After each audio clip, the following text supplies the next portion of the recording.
Mysterious and bold, getting facts from the shadows. That's what it is. Now, as the city wakes and secrets stir, a bright new voice shines. The People's Breakfast. Your morning, your voice, your journey. Good morning. Good morning, my neighbor. Welcome to the home of hard truths and bold insights, Radio Generation. A very good morning to you. How are you doing? This is Radio Generation, and my name is Mungala Mbuvi. The time right now is exactly 1 minute and 15 seconds past 6 o'clock. City Muga is in studio. Good morning, City. Morning, Paul. Uko salama kabisa? Nashukuru. Life ina kutreat vizuri? Yes. Hauna stress yote? Niko na stress mingi. Uko na stress mingi? Definitely. Kuna stress neza sort size? Not real. The thing is, there's normal stresses of life. Okay. That any grown-up has. They are not exceptional stresses. All right. It is now the fellas you say, I don't have any stress. Sangapi. But I believe there are people who do not have stress. Oh no, those are children because they're being looked after, and even them they have stresses. Believe me. Mara homework. Mara parent memzuia kitu alikuwa anataka nunuliwe something. I mean that sort of thing. Peremende, sausage, chips. Stresses are not as negative as we make them sound. When you have an examination period, all those people who are sitting for exams of whatever nature are stressed. Right. Okay. But that's even their teachers are stressed. Yes. Yeah. The anxiety that comes with something that will bring certain results always causes stress. So I'm simply saying that life by and large offers many stressful moments. That's really what I'm saying. Kweli. I'm not saying I'm overwhelmed with stress. Yes. No. I'm just saying that's why my statement was the regular stresses of life. Okay. Yes. All right. I know there are some people who have stresses right now. Fans of Real Madrid. Jana Liverpool iliwatandika 1-0. Yeah. But there's a team that really let me down. Yes, there's a team that let me down. I really had high hopes for them. I was cheering for them, hoping that perhaps they will do something as far as your hope was that your cheering would change certain things. Well, I just I was hoping. You had hope. Yes. I was hoping that they'll do something. I'm talking about Juventus FC. It's a Serie A team. Serie A ni wale watu huko hivyo mahali panaitwa Italy. Walitoka 1-1. They were playing with Sporting Lisbon, which is a team from Portugal. Those ones, I honestly expected them to do much better than they did yesterday. What is it? Because it's a great team. So you are hoping? Yes. I see. I was actually hoping that they will do something about their play yesterday. But anyway, whatever happened. And those in the supporters of Sporting Lisbon had similar sentiments. Yes. Right. And another one that also disappointed me big time is a team called Eintracht Frankfurt. Eintracht, yes. It's a team in Germany, right? I wanted them to score heavily against Napoli, although they were playing in Napoli's home ground. Walitoka 0-0. Bao hata moja, bro. A whole 90 minutes mnazunguka hivi. Let me ask you. No one scores nothing. Whatever it is that you believe in, whether it's the alignment of the stars or the ancestors, don't you think they're telling you something? What are they telling me? That all the hopes you had were dashed. You think it's coincidental? Yeah. Well, the stars aligned in a certain way. Well, I don't know if Were the ancestors displeased? What's happening? Anyway, so I don't know what exactly the problem was, but Eintracht Frankfurt is number 8 in their league, Bundesliga, kule Germany, but they are a team that actually in the past have performed really well. I don't know what happened to them yesterday. And Napoli is number 1 in their league, that is Serie A. These two individuals, nilikuwa na expect mabao zikuwe zina flow kila mali. It's football, man. At least 6 goals. Kila mtu achape 3, mwingine achape 3. Tuseme hallelujah. A whole 90 minutes mnatoka 0-0. It's football. 90 minutes mnazunguka tu hivi tu. It's football. Mtu anachukua mpira anapatia mwingine. No. But that's what they normally do in football. There's a whole 2 meters pale. Is it 2 or 3 meters? Pale kwa goal post, no one scores. It's a big hole. Like literally there's a big hole. No one can throw a ball in there. You are one of those people we refer to as spectator expert. Yep. Where? Kick the ball. Where? Actually, that is me. I'm at home. These people are thousands of kilometers away, but I'm like, bana, Trent unafanya. That's me. But the good thing is that you tend to be universal with your tendencies, because even when it comes to looking at athletics, those people, Pita huyo mtu haraka. Well, that is me 100%. Yep. That is me. Yep. Big shout out to Arsenal. Yesterday they clinched a win 3-0. They were playing against Slavia Praha. Slavia Praha is from Czech Republic. Yeah, you support Arsenal? No, I don't. You support, but I'm happy. You for support them. Liverpool. I'm a Liverpool fan. Yes. And both of you wear red uniform. Yes, we actually do. But ours has a different shade. It's a different red. Yes, Arsenal is more of crimson red. yetu inataka kukua orange lakini ni red. It's orange red. Inataka kukua.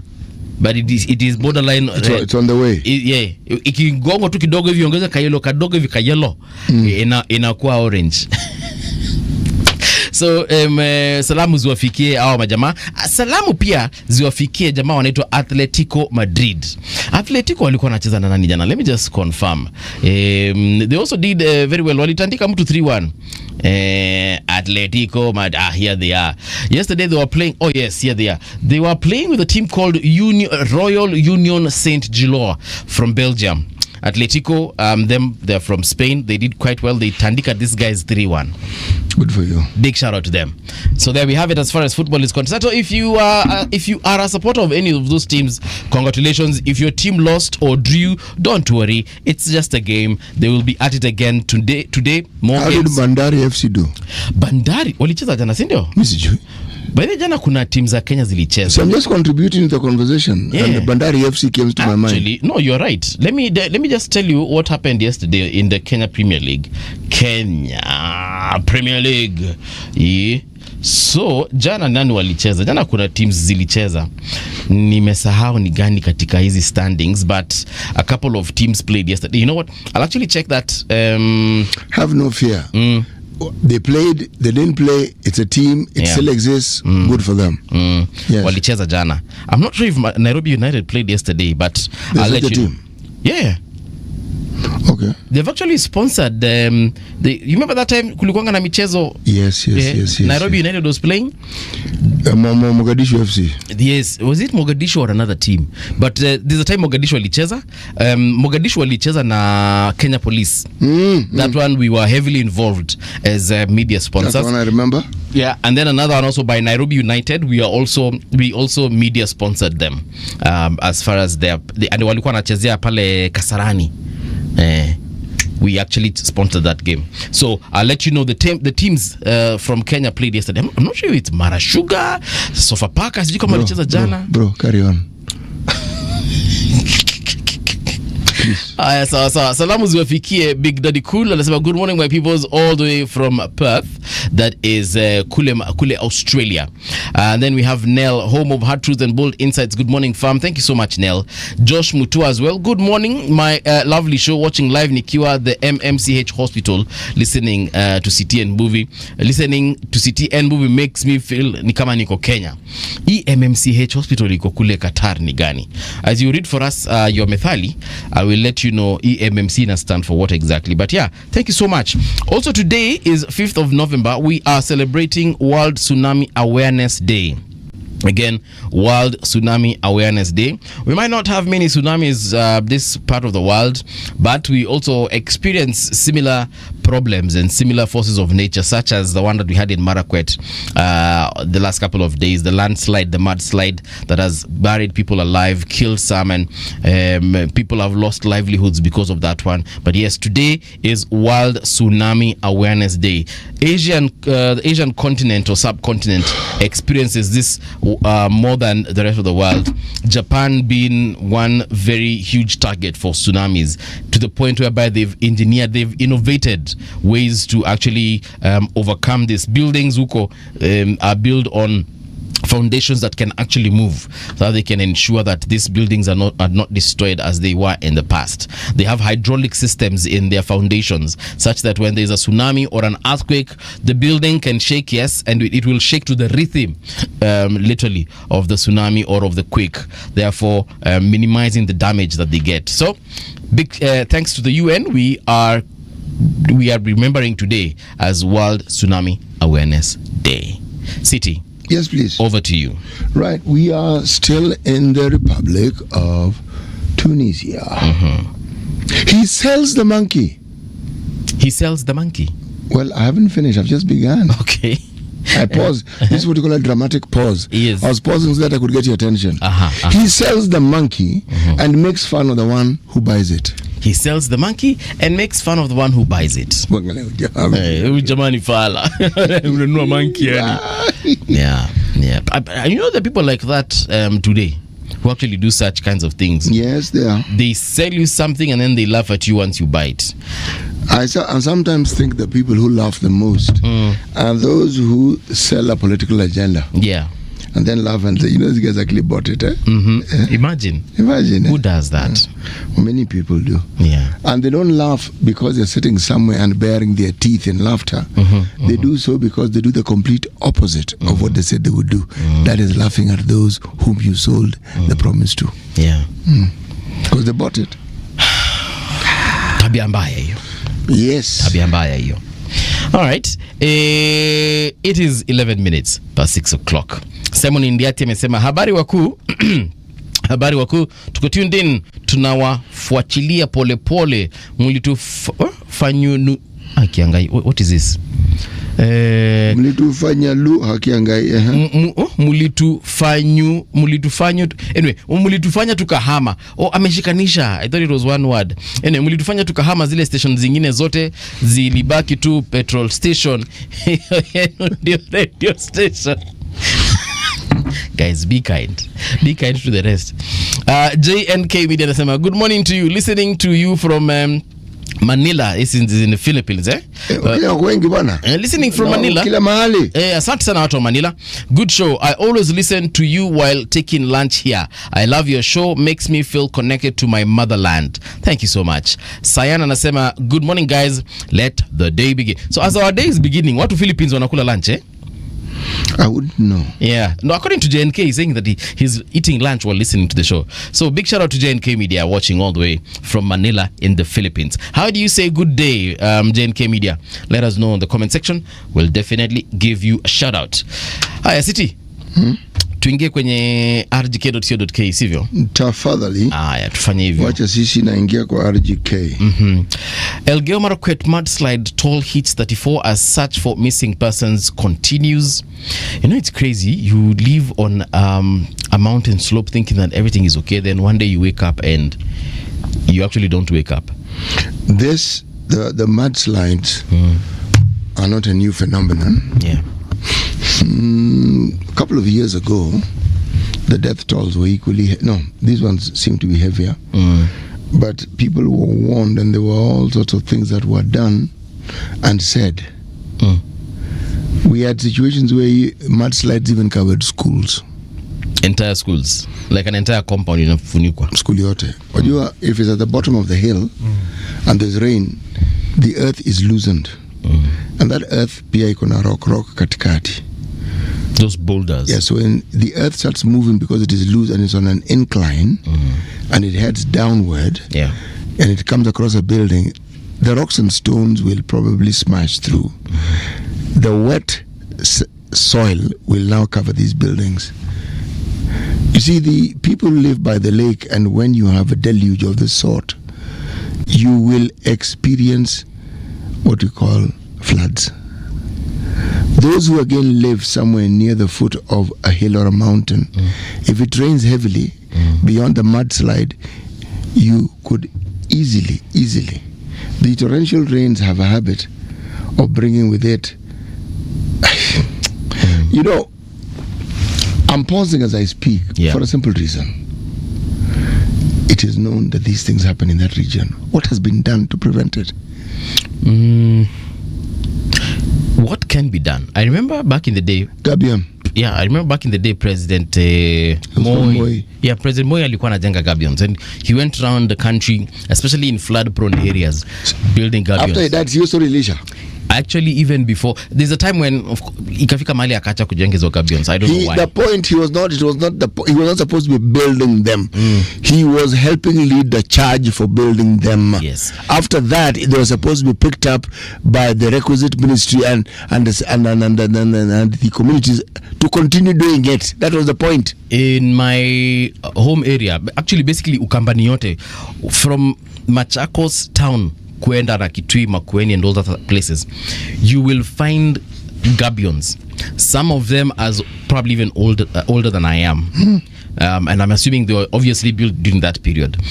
And you won't find any more mud slides in those. I don't know whether they were built because those places had floods or mud slides. What happens is this. But they prevented soil erosion. That's the point. But soil erosion means rain comes, it washes away the topsoil, washes away. In this case, it loosens the earth. The effect is the same. It's just that when it's on a hill, that it's worse. Yes, that's the whole point. So, like you're asking, it's not like we don't know this particular We areas. know. We do know. And we have ministries and departments that are in charge within the county government, and also we do have departments within the county governments that are in charge, and especially in those mud slide prone areas. You wait and see. You are going to hear some person saying because of some floods, where I come from originally is actually where you find this thing. The Serikali's idea story. Yep. We encountered it. Part of the reason why people who come from my neck of the woods migrated to the Moroni settlement schemes was that. But there are people who have understood. This is the thing about science. You are a scientist. Yes. You dredge the river. Throughout the year when it rains, silt, sand moves, gets to the riverbed because water finds its way to where there's more water. Yeah. And so the level of the water seems to rise because there is silt at the bottom. If you remove that silt, the capacity to retain the water. Yes, it's not complicated. Martha Karua, when she was the Ministry of Water, she was the minister, believe me, a lot of changes of that nature took place. Water pans. To ensure that this water that's in abundance in a certain period is actually captured. It's a frustrating and equally annoying situation when you find people are dying for reasons, no reason. They did not need to die. Yeah. So, according to government spokesperson Isaac Mwaura, more than 6,000 households across Elgeyo Marakwet and other regions, including Trans Nzoia, Tana River, Baringo, Central and parts of northern Kenya, as well as Nairobi, have been affected by flooding and landslides during this rainy season. Just this rainy season alone. This one. So the question is, are we going to talk about a similar situation the next rainy season? Because clearly this one has caught us off guard. And I'm saying off guard here in quotes because all the people who work in these ministries and are in charge of them should resign. They are not doing us any good. Money is allocated to every ministry in this country, whether it's in the county government, whether it's a national government. We cannot have a situation where Kenyans keep dying in large numbers, displaced in large numbers, and all these things now will be additional costs. Yeah. And yet they were preventable. We knew the rains were coming. Yeah. Even I, who doesn't listen to weather forecast, knew. Unajuanga wewe utaambiwa. Yeah, ni kweli.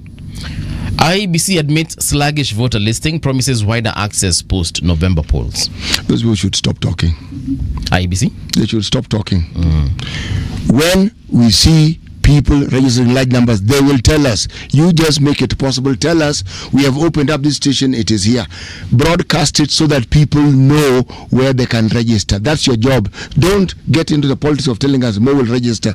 You are not forecasters of voter registration. You are IEBC.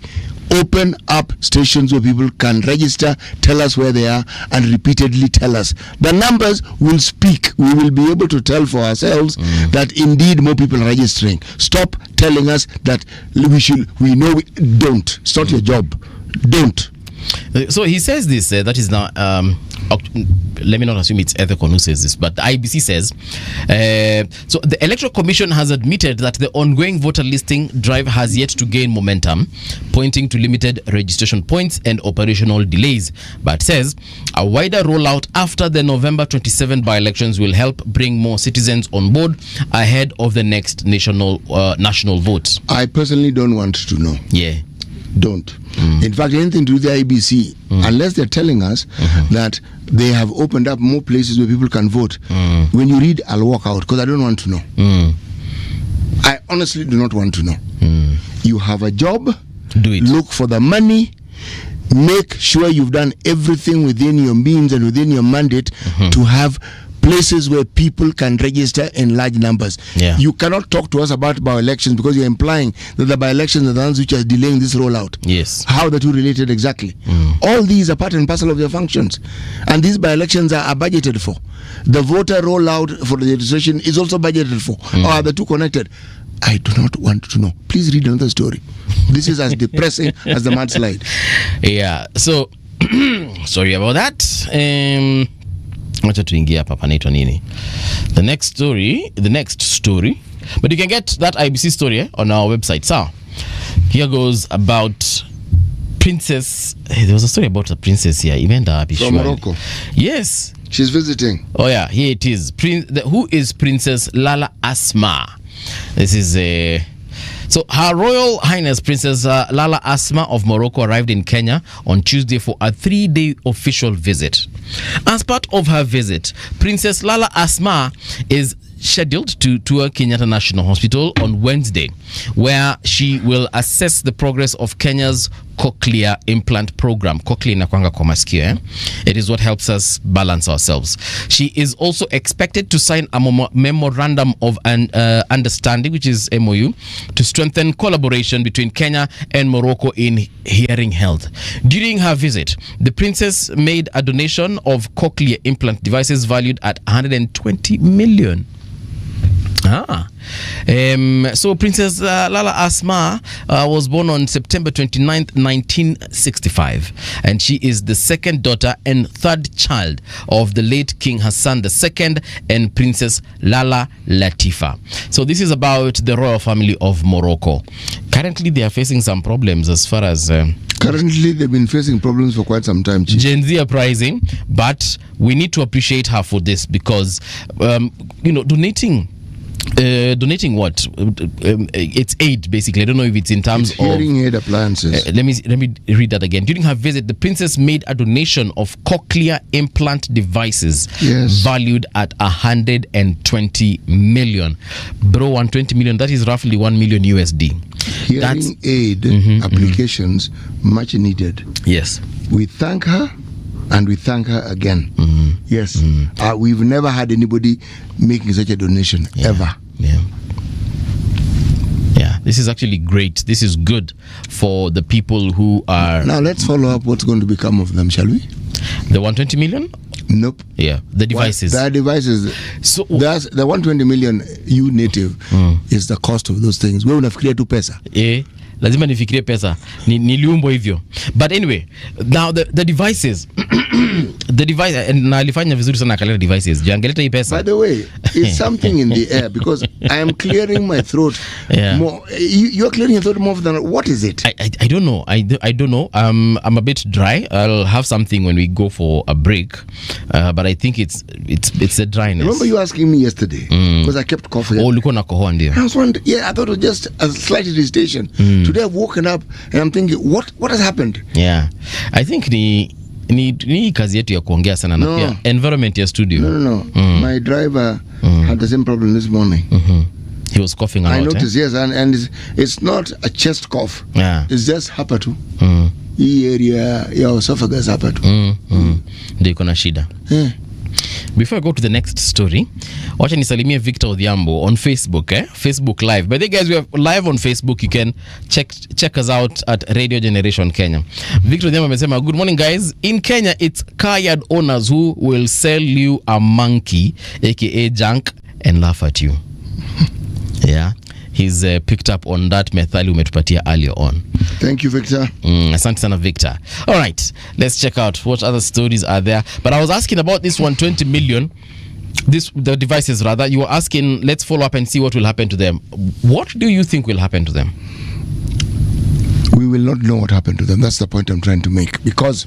Are we saying that people will not benefit? No, I'm saying that people will steal them and some will take them to their private institutions where it is that they provide help. And then resell them. Others a few will go to hospitals, and when they go to public hospitals, there'll be a big hoo-ha, photographs being taken, hands being shaken, part of this thing has reached here. We will hear it. But now this is where Aden Duale shows us that he's serious about the work he's doing. I actually hope wala watu wako KNH na wanahitaji, because alikuja KNH for a purpose. So na zenye zitabaki of course ziende kwa zile hospitali zingine, public hospitals, zisaidia watu. 120 million shillings worth of hiyo haiwezi kuwa tu KNH peke yake. They're not the only place that serves people. We have specific hospitals in this country that deal with hearing health. Okay? We need to understand the division of these spoils so that we're told KNH have received 3. Thika School for the have deaf received 4. Yes. This institution, Moi Referral, has received 6. Jomo Kenyatta, Jaramogi Oginga Odinga has received. Thika level 4 or 5 has received. That's what I want to hear. Then we know. Okay? There are specialist hospitals that deal specifically with this. We want to hear how many. Then we know there's an accountability, because even the 120 million, they are pieces. We need to know how many are they. Because even her visiting KNH is more of symbolic, because she can't visit all the hospitals. KNH is the biggest referral hospital we have. We get it. Yes. National. We understand it. Now, translate for us, Ministry of Health, how many of these ear devices are there? Then tell us how you're going to divide them. Remember during COVID how you tell us, if you want to go for the jab, you go here, you go here. That one. Use the same method. Tell us the distribution. Please. Yes. Sawa. I actually do hope to see read a story up 3 months from now, 6 months from now, or a year later, and we are told all the things that Her Royal Highness gave us zilipotea tu kwa hewa hivi, kuna watu waliziuza, then we have another COVID scandal. You remember COVID millionaires? Billionaires. Tafadhali tusijipate kwa hiyo shida tena. All right, one last story before we get into the traffic update. And this one will be on CS Murkomen. Murkomen appoints 6-member panel to recruit new NCIC chair and commissioners. Interior Cabinet Secretary Kipchumba Murkomen has appointed a 6-member selection panel to oversee the recruitment of a new chairperson and 7 members of the National Cohesion and Integration Commission. The move comes as the current commissioners near the end of their 6-year non-renewable term, which is set to expire on November 17th, 2025. In a Gazette notice dated November 3rd, 2025, Murkomen confirmed the impending vacancies and outlined the procedure for establishing the panel. The Cabinet Secretary for Interior and National Administration, in exercise of the powers conferred by Section 17 of the National Cohesion and Integration Commission Act, as read with the procedure set out under paragraph 2 of the first schedule of the Act, to hereby declare impending vacancies in the position of chairperson and 7 members of the Commission with effect from November 17th, 2025, reads the Gazette notice. All right. So, he named the selection panel, which include Dr. Ruben Chirchir, Francis Meja, Pauline Mcharo, Colonel retired Alfred Mshimba, Michael Nzomo Mbivuka, and Lady Justice retired Hannah Okwengu. So, let's see how that pans out. But we can have a panel, not a panel, but we can have a commission in the name of NCIC. But will they be given the money? Because if they're just there na hawana pesa ya kufanya kazi, then hakuna kitu wanafanya. We sat here with one of the commissioners, actually, Dr. Makori. And some of the things that came out in our conversation is that they do not have enough funding. So they're there, they're seated in office, but they're earning a salary and doing absolutely nothing, which I think is very sad. So something needs to be done in regards to that. Tafadhal, as we select these people and we give them the mandate, can we also give them the power through the money? Hey? This is a process that takes place after 6 or 7 years, if I'm not wrong. 6 years, yes. So, yes, it is something that takes place. What I wonder is, what is the term of office of these committees? Because if you're forming a group, you're telling us that such a group doesn't exist. Or, come again? When you select a panel to do this work, it means there isn't a panel that does this. Oh, yeah. And it also means that every 6 years you select a panel. You need a panel, yes. Now let me ask my question. Criteria for deciding who is that panel. Is it mentioned over there? In this story, no, it's not mentioned. It should be mentioned. So we know.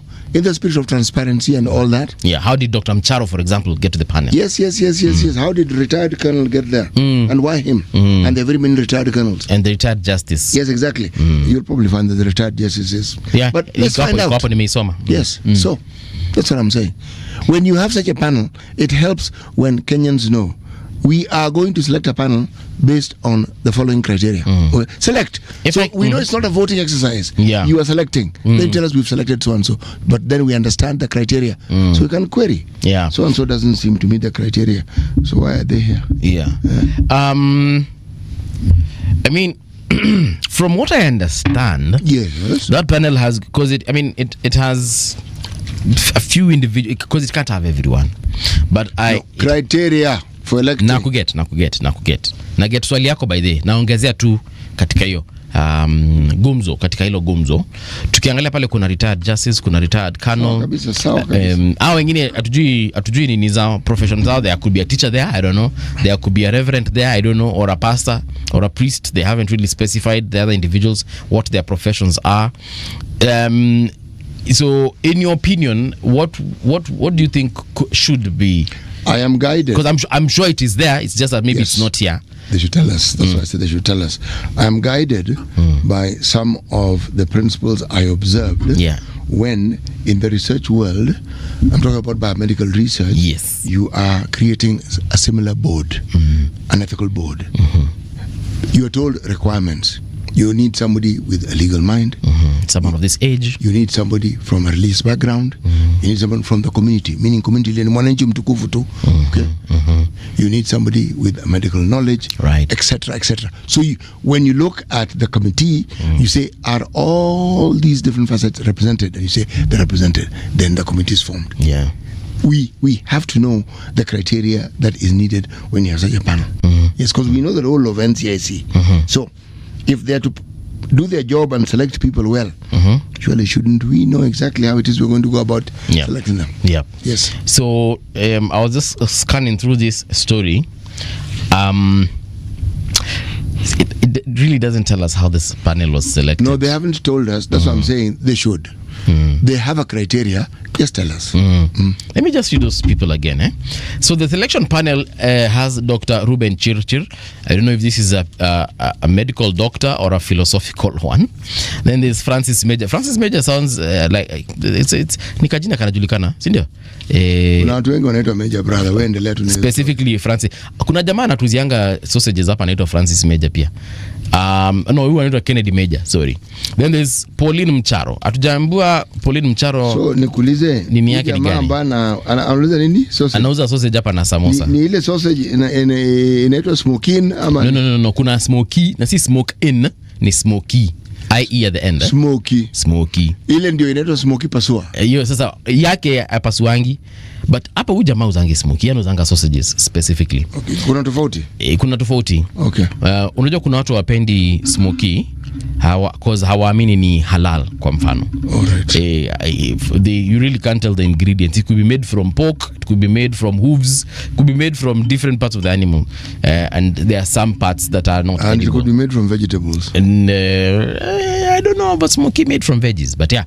So kuna huyo Francis, kuna Kennedy Major, Pauline Mcharo, kuna Justice retired. This is Lady Justice Hannah Okwengu. We know she retired recently. Yes. So I guess we shall probably do more research on this one to get to understand how this panel came to be. Meanwhile, can we check out what is happening on the roads? Yes, we can. Traffic. Nikiangalia map yangu hapa, what is map in Swahili by the way? Map. You just made that up, eh? Of course I did. Tukiangalia map, according to City Muga, things are looking good on Mombasa Road. Things are looking good on Gong Road. Things are looking good on the Northern Bypass, Gitanga Road. I'm looking at James Gishuru Road also. Nothing to complain about. Watu wa Lamington Kileleshwa area, hamna shida yote. Oloitoktok Road. Kuna watu wa Gikomba, Landis Road, duko sehemu za Shauri Moyo, Jogoo Road, Heshima Avenue, hamna shida yoyote. Buruburu.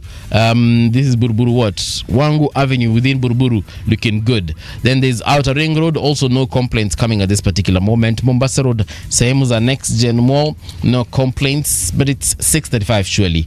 I expect things to look this good. However, we do know this is Nairobi, and in the next 30 or so minutes, things will definitely look very different. Traffic on Radio Generation. Let us slide into the papers. The Star newspaper at the very front page says, Raila's party in turmoil as Ruto deal sparks war. Yeah. This is on page 4 and 5. Short rains peak this month, while January likely to be hot and dry. Stories on page 3. Page 12. Domestic loans mount as the country's debt crosses 12 trillion. Finally. Country's debt. Yeah. Ile pesa sisi nadaiwa. Ile pesa tunadaiwa. It's wonderful. Yeah, imefika sasa 12 trillion. Not domestic loans wanasema they have mounted. That means that they are becoming larger and larger. Map is called Ramani in Kiswahili. Ramani or Taswira. Taswira. Yes. Ramani ama Taswira. Perhaps kesho nitakumbuka. Freddy Kokango from morning. Bless you. From morning to momentum. ODM's journey towards 2027 win. This story is on page 16.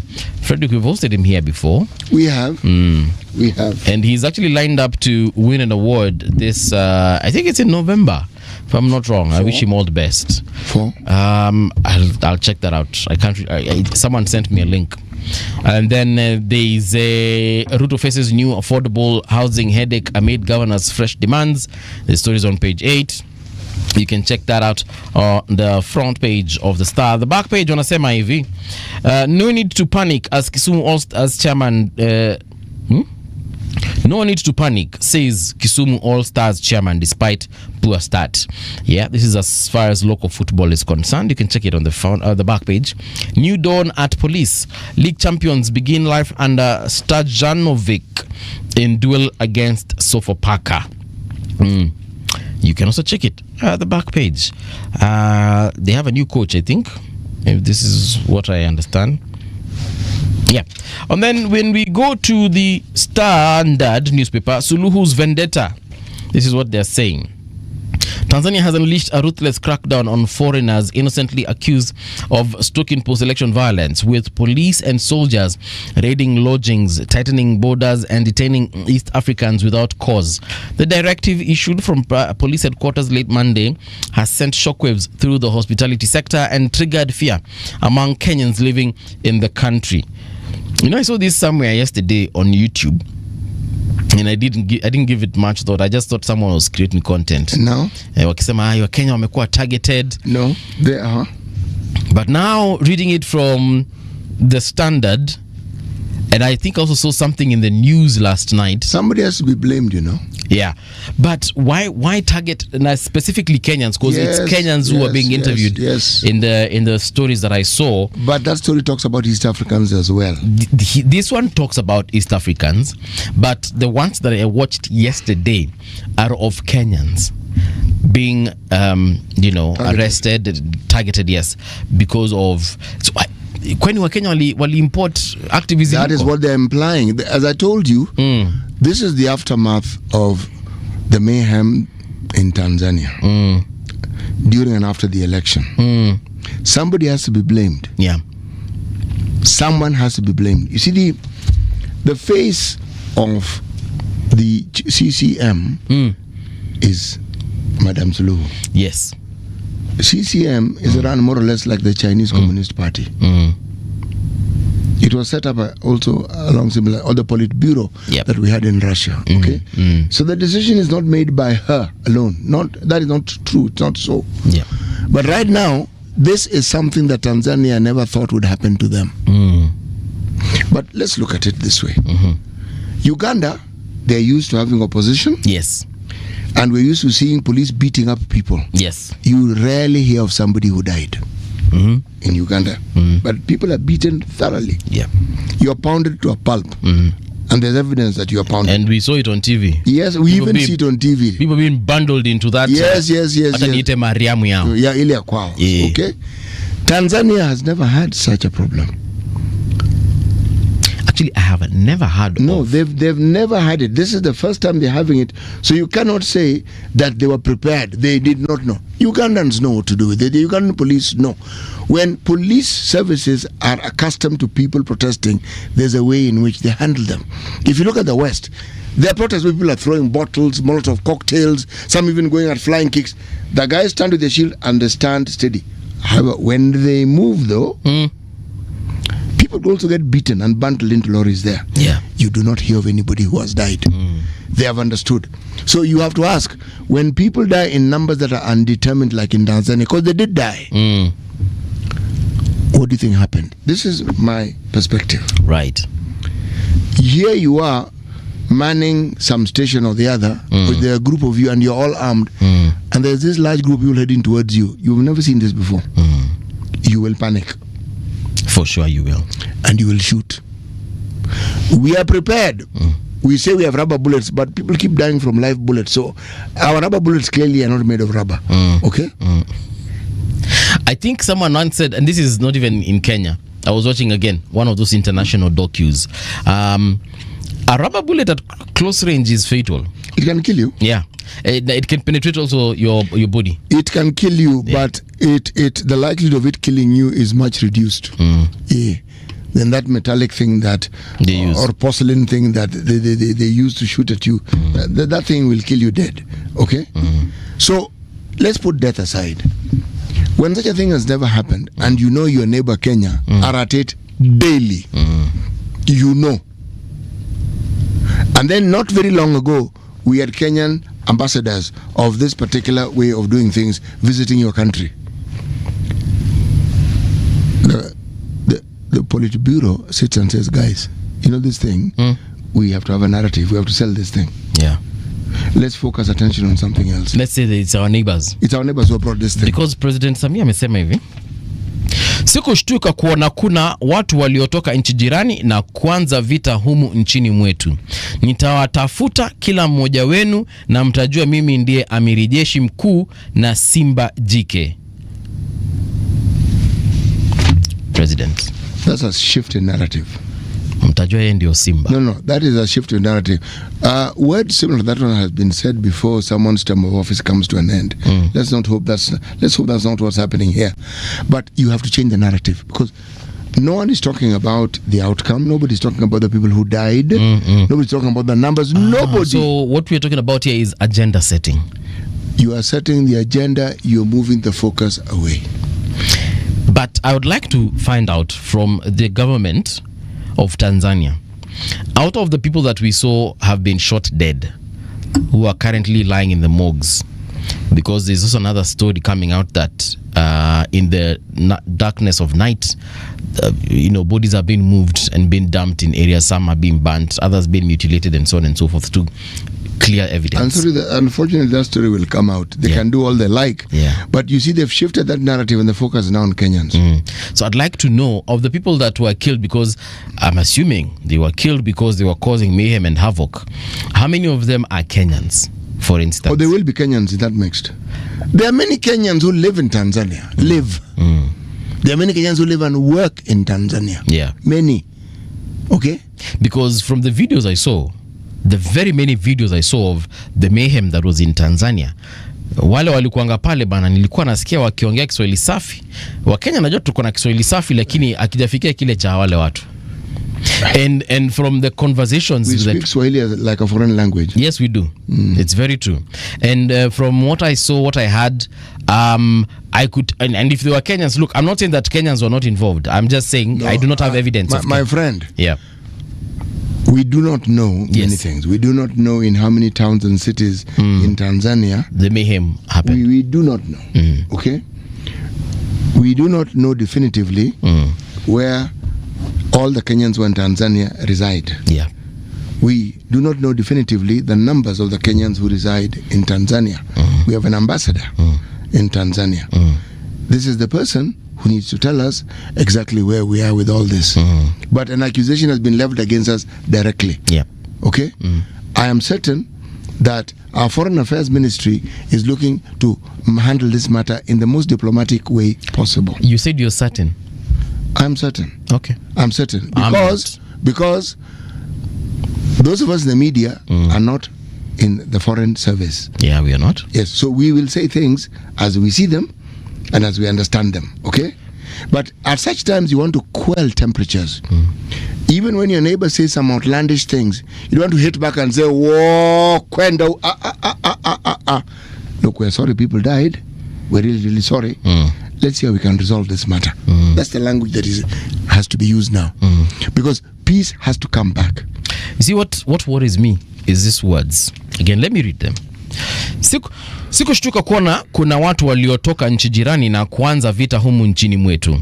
Nitawatafuta kila mmoja wenu na mtajua mimi ndiye amiri jeshi kuu na simba jike.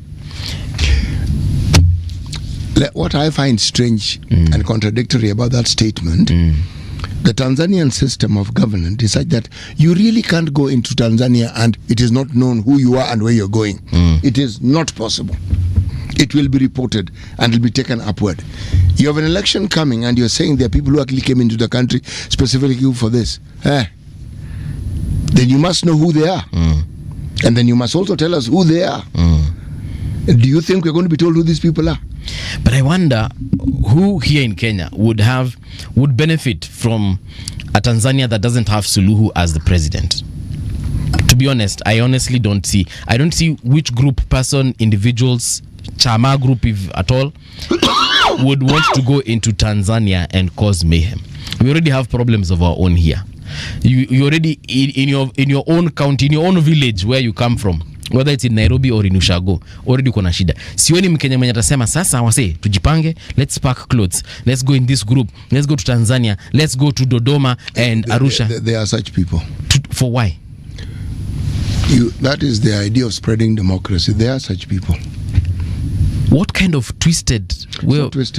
It's not twisted. Why would you say it actually is not twisted? Wakati wa kura sasa, let's just make sure these guys don't do their thing. Why don't you? Okay, let me give a little history lesson here. It's not documented and it is in the public domain. But for a long time, we would export ways of winning an election to other African countries, even within the SADC region. We take a number of people, not more than 10, and they would go and they would advise that government during an election. This is how we go about winning. Remember, one Mr. Mutai asked a very simple question here. Said, but why didn't they just let Akina Tundu Lissu come out and run and then rig the elections as you normally do anyway? He seems to know something that we didn't know. But he asked a valid question. When an election is won with a percentile of 90 plus, that one. Ikafika mahali mpaka Obama akasema zile za guys, I know. Obama rarely speaks on these issues, but he like, he said, we have to stop assuming that this is normal. I get it, and you know what? Let's wait and see how this pans out. I'm fearing for our brothers and sisters in Tanzania, especially the ones who had nothing to do with this. What you will see, this conversation will keep shifting. But there's a very huge likelihood that this Tanzania is also heading for a government of national unity. Just watch the trend and watch the things that are being said. For now, somebody has to be blamed. I wouldn't be shocked if there were mercenaries who are hired and they were told by people in Tanzania, they're told, nyinyi njooni hapa. Sawa tunataka mtusaidie kurusha mawe. You guys know how to do this. You know how to, because I saw someone kicking back tear gas. Hiyo ni kitu nimeona tu hapa Kenya pekee. There's YouTube. You can learn from YouTube. No. That thing you can watch as many times as you want, but the skill, that one it's experience. So you're trying to say that there's skilled expertise that was exported. Bro, you're now agreeing with the president. That's what I'm saying. I wouldn't be shocked if we were told, for example, there's a City Muga, there's a Mungala Mbuvi, there's an Odhiambo Otieno that were taken from here and they were exported, they were paid mercenaries. They were told, come, let's achieve ABCD. And why have we not done this all over this all this time Tanzania has been having elections? Maybe this is the first time they were needed. No. Anyway, that is just speculation. Tanzania has their own internal issues that have very little to do with us. And sometimes when Kenyans go there, it's upon invitation. It's not as though they barged into Tanzania. That's what I'm saying. Kama kuna mtu alienda kucause mayhem from Kenya. Look, huo mtu amelipwa. We have, the likelihood is that is, as you're saying it, we have our own issues here that require all our attention. all the do-gooding Mzalendo, Mageuzi people in this country are busy right now with our own internal issues. Oh yes. We are still mourning Raila Odinga. We are still thinking, we have very many issues of our own. Yeah. Okay?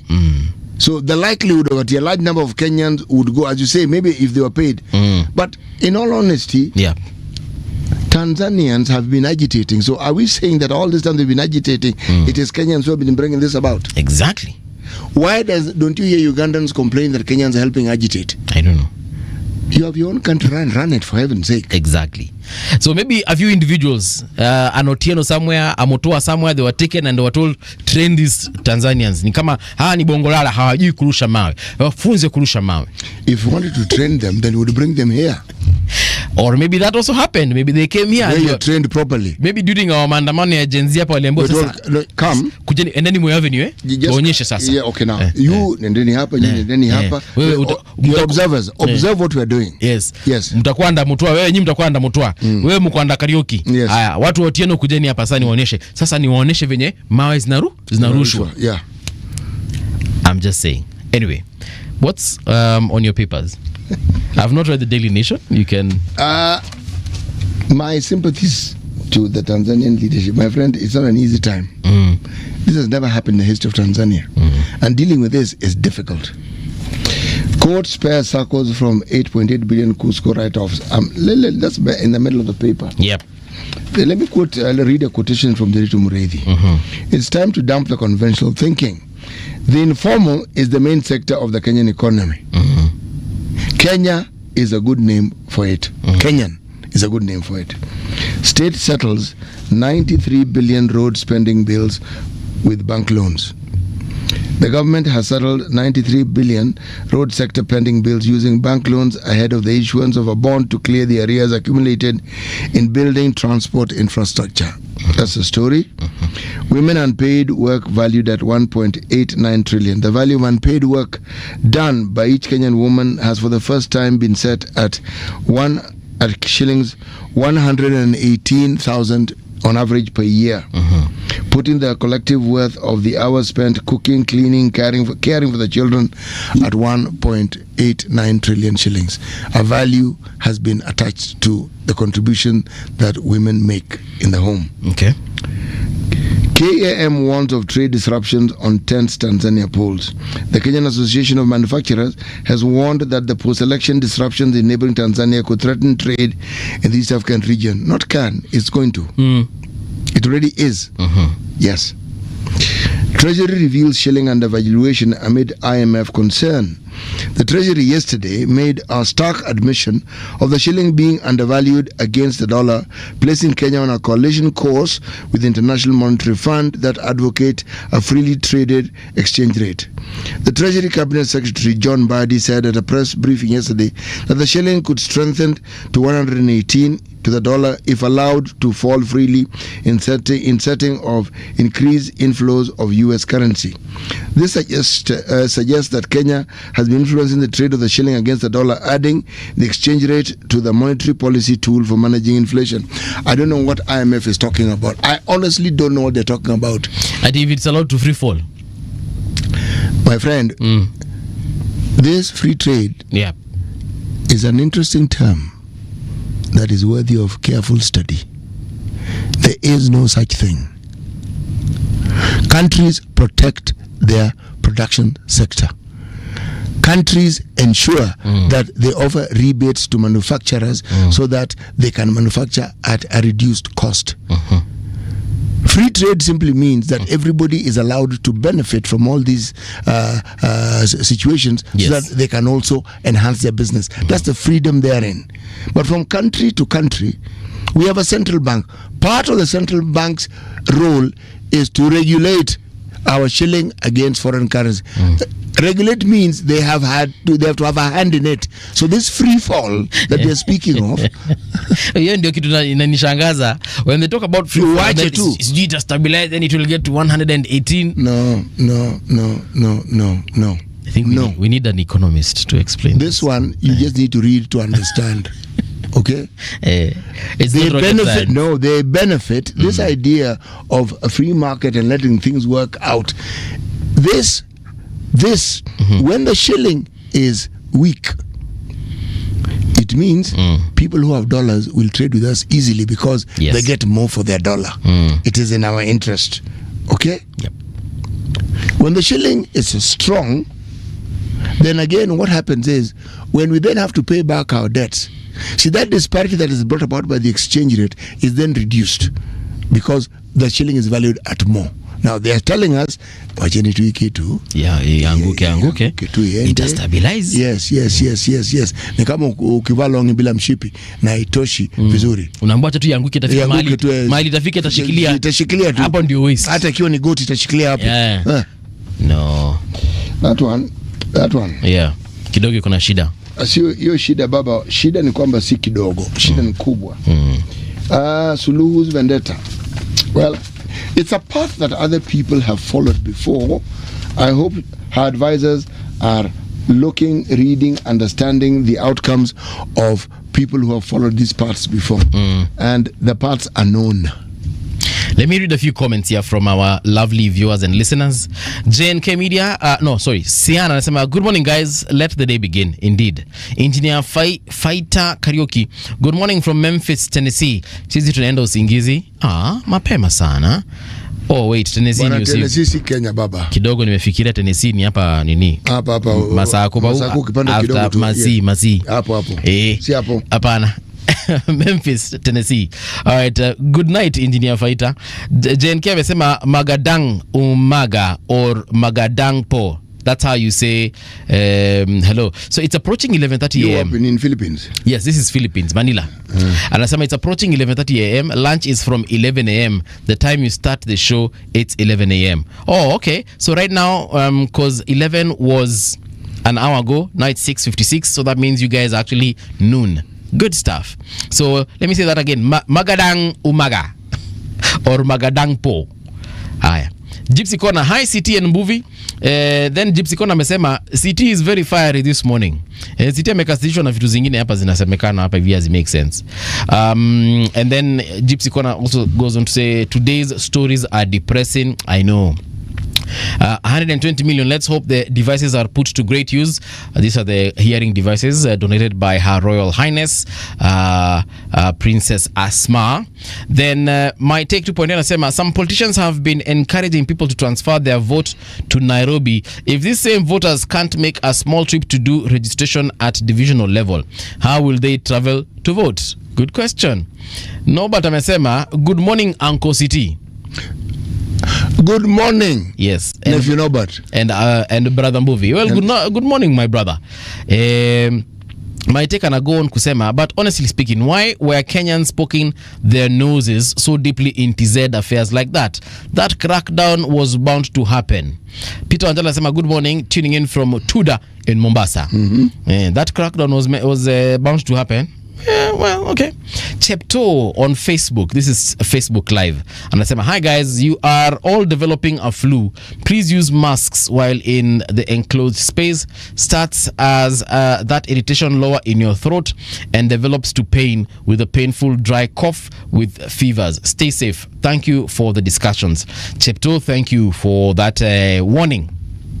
And then she also goes on to say, I hope I could type more about the cochlear implants on the road. Well, Chepto, please be safe. Don't use the phone while driving. Haya, kama ni homa tutashughulika nayo, hii sikustue sana. It will be very difficult to talk with masks over our mouths. No, the suggestion is a good one. But it is actually, yes, it is. You see, the good thing is that's just the two of us here. And even when we have a guest, remember the mandatory distance that we were supposed to have according to WHO during the COVID period? Yeah. We actually maintain that distance here. Yes, we do. Yes, we do. So I'd like to tell you more stories, but I promised I'll tell you what games zilichezwa jana. Let me just tell you haraka. Games hapa Kenya. Za hapa Kenya. Jana kulikuwa na mchuano kati ya Nairobi United and Bandari FC. Walitoka 3-1. So Nairobi United won 3-1 against Bandari. But over the weekend we had several games. For example, we had Mara Sugar, we had Bandari, we have Nairobi United. They played against Sofapaka, Kariobangi Sharks against against Shabana walitoka 0-0. Kakamega Homeboys against Tusker, they had 1-1, or rather they resulted 1-1. Bidco United versus APS Bomet 0-0. Kenya Police against Posta Rangers 0-0. Muranga Seal and KCB 2-1. AFC Leopards against Mathare United 2-0. Now today Kenya Police are playing against Sofapaka, and we wish them all the best. Wonder how that will pan out. Of course, Kenya Police wanakuanga wanoma, but Sofapaka wanakuanga wanoma zaidi. So if you're a fan of Kenyan football, there you go. Right now though, here's the news with Winnie Maganga. Radio generation, the sound is fine, pump it up, turn it high all the time. Let the music move you, let's sway. Radio G's got your jam all day. Radio Generation, the home of urban soul. The views and opinions expressed on this program are those of the guests and do not necessarily reflect the views of Radio Generation. Radio Generation assumes no responsibility or liability for the interviewee's views. This is Radio Generation.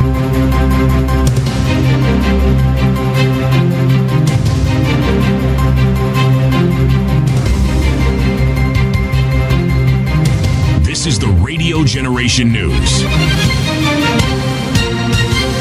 Good morning, I'm Winnie Maganga. 34 people have so far been confirmed dead following landslides in Elgeyo Marakwet County as the government steps up response and recovery efforts. Authorities say 4 people have been treated and discharged. 13 remain admitted at Moi Teaching and Referral Hospital, while 17 others are still missing. A high-level team led by Water CS Eric Muga and his environment counterpart Deborah Baraza toured the area on Tuesday, joining county officials in coordinating rescue and relief operations. Here are some of the affected families. Amechukuliwa na maji yote, sina baba na yeye mse, na hakuna vitu yeyote, na hakuna vitu nyumbani, na sisi tu ndio na kaifi tu. Watu wangetolewa waende sehemu ya juu, alafu upande wa hanging file yote ikuwe conservation area, waweke tu miti plugam yote. I think hatutakuwa na shida tena.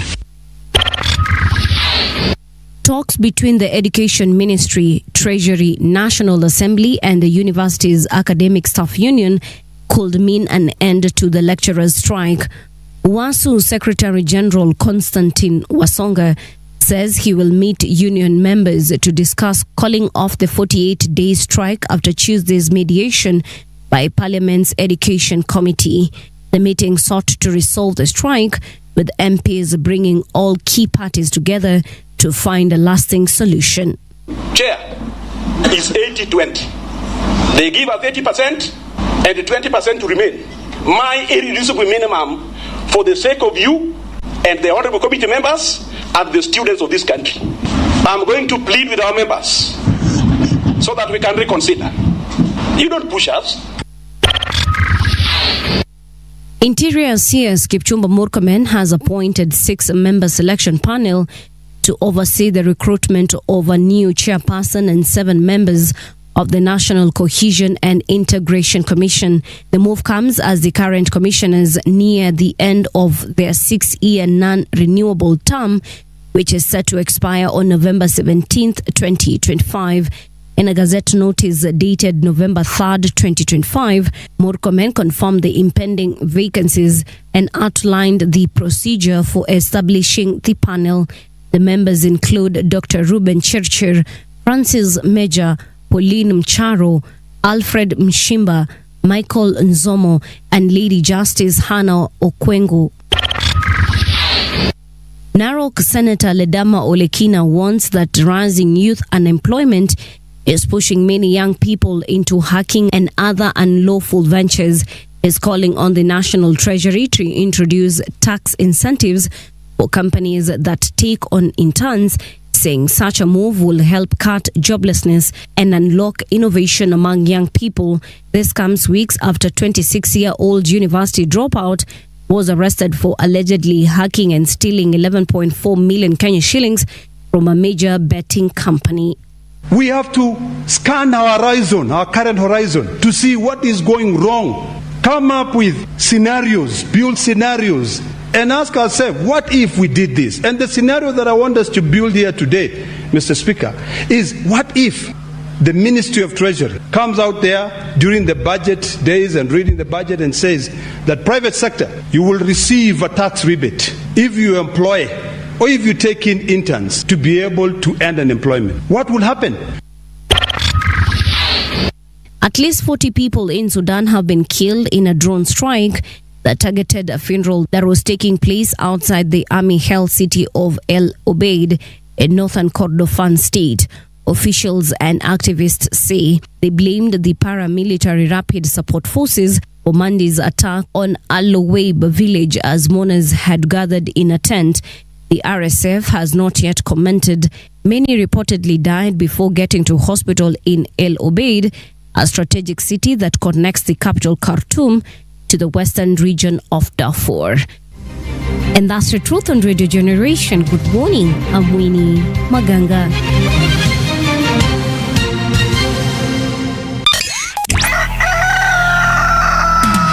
In the beginning, there was morning radio.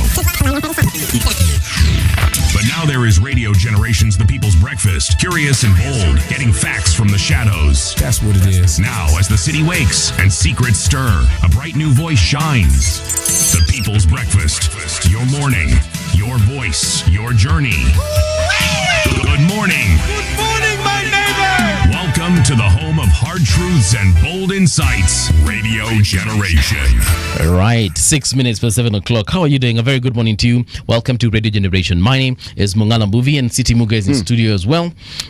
We are on 88.8 FM in Nairobi, and if you're catching us in Mombasa, it's definitely on 90.7. You can also get us internationally on radiogeneration.co.ke. Find us on our social media spaces. That is at Radio Gen KE across all of them. And on Facebook specifically, you can also find us at Radio Generation Kenya, YouTube, Radio Generation Kenya as well. Hapo ndipo tuko live, and a big shout out to all of you who are tuned in. We definitely appreciate you, and we say tulonge nasi hadi mwisho. Something you wanted to say, CJ? Well, I'm looking at some news here. Yeah. This is a year of new things. New York have elected a socialist mayor. And he's a Muslim, right? He is a Muslim. He's a socialist. Zoran Mamdani. Yes. His father, Ugandan. Oh, yes. Uganda had their airlift, where many people went to study in Uganda. Yeah. His family were among the families that Idi Amin moved out. His father is a tenured professor. Okay? He actually went to study in America and stayed there. Okay. Mahmoud Hamdani. Now, it is interesting. Yes. Remember, the phobia that very many leaders in America have focused on with regards to Muslims. So here, these are New Yorkers. They call it Islamophobia. Kabisa. Right. A Muslim, everyone knows he's a Muslim. Can't be anything else. Yeah. Socialist, because he says so. And now, he's the mayor of New York. Right. He goes by the name of Zoran Mamdani. Will be the next mayor of New York City, according to CNN, according to Fox News, and of course, according to the people of New York. His father has written a book, an interesting book where he compares the leadership of Yoweri Museveni and that of Idi Amin. You remember Idi Amin expelled his family? Oh, yeah. It's an interesting book, as I said, and he goes into the details of describing the two leaders. We'll discuss it at a later date. But since I mentioned the son, I thought I should mention the father. You've done well. Yes. Wanasemanga, sometimes this is a silver lining. Because had they not been ejected from Uganda, yes, probably Mamdani would still be here in East Africa, that is, in probably running businesses in Uganda, and that would have been that.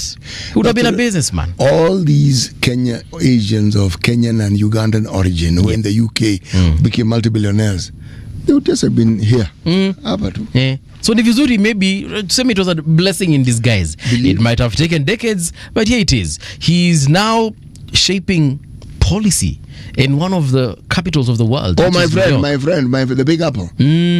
Cities don't get bigger, better, glitzier, more known. Yeah. So, my friend, the changes. But if you think these changes are astounding, you need to go to the UK, you need to go to Scotland, you need to go to Ireland, England, Wales, and look at individuals within that country who come from Muslim backgrounds, and whose origins are either Pakistan or India or countries that are predominantly Islamic, who are in key political positions. We spoke here with a professor from the States. I really can't remember which university he was teaching at. Was it Harvard? I'm not sure. But he came here on the show before you joined us. He's called Professor Mahmed. And one thing that one of the conversations was, of course, around Islamophobia, racism in the US, and so on and so on. I think he's actually written a book, and I think he's working on a second book. So he was here to popularize both books. One thing he was telling us is, how Islamophobia is a big deal in the States. But when I was talking to him, and when I look at some of the people who've been elected in the US, whether it's in the MCA level or to Congress and Senate and so on and so forth, and when I say MCA, of course, they don't call it MCA in the US. They call it something different. But I'm just using it for reference, one thing that came out clearly is that the American people themselves actually, they don't have a problem. No, they don't. The large majority of Americans actually don't care whether you're black, white, green, yellow. They do not. Mexican or otherwise. That country would not have been as great as it is had it not been for all these people. Yes, exactly. And if their focus was on choosing who to hate next, those are a small number of people who keep getting the headlines. Right. The vast majority are really very decent people, hardworking, and don't have these problems we keep hearing about. So I was watching someone being arrested in the States, a black man. He was just doing his morning jog, wearing his earpods, just running around, his neighborhood. And police came and arrested him. And the arrest became really nasty because they pinned him to the ground, and he was asking, wait, guys, what is happening? Like wase nimechill tu, nimetulia, ninakimbia. Sikimbizi mtu yote, hakuna mtu ananikimbiza. Nyinyi makarao mmeona tu msimame, mkona munisimamishe, munishike na muniambi nimefanya makosa gani. All they say telling him ati, sijui you fit some kind of description that has been given of a crime that has... So he was like, okay, fine. Tell me this description you've been given. Yes. They told him, you know you fit that. He was like, okay, fine, I fit it, but explain to me exactly how I fit into that description. Have they mentioned my height in this description? Have they mentioned my race? Have they mentioned that I have a beard? Because he had a beard. Have they mentioned that I have a beard? Have they talked about zile earrings nimeva? Is the person wearing jogging clothes like I am? Like, give me this description, because I want to understand. Yes, so that I can also point in the right direction, because maybe namjua ameenda hivi. Niambieni. In the days of apartheid, there was a joke about the Africans who were chosen to be in the police service. And I'm going to paraphrase here. It's like there was an entrance exam that you had to undertake.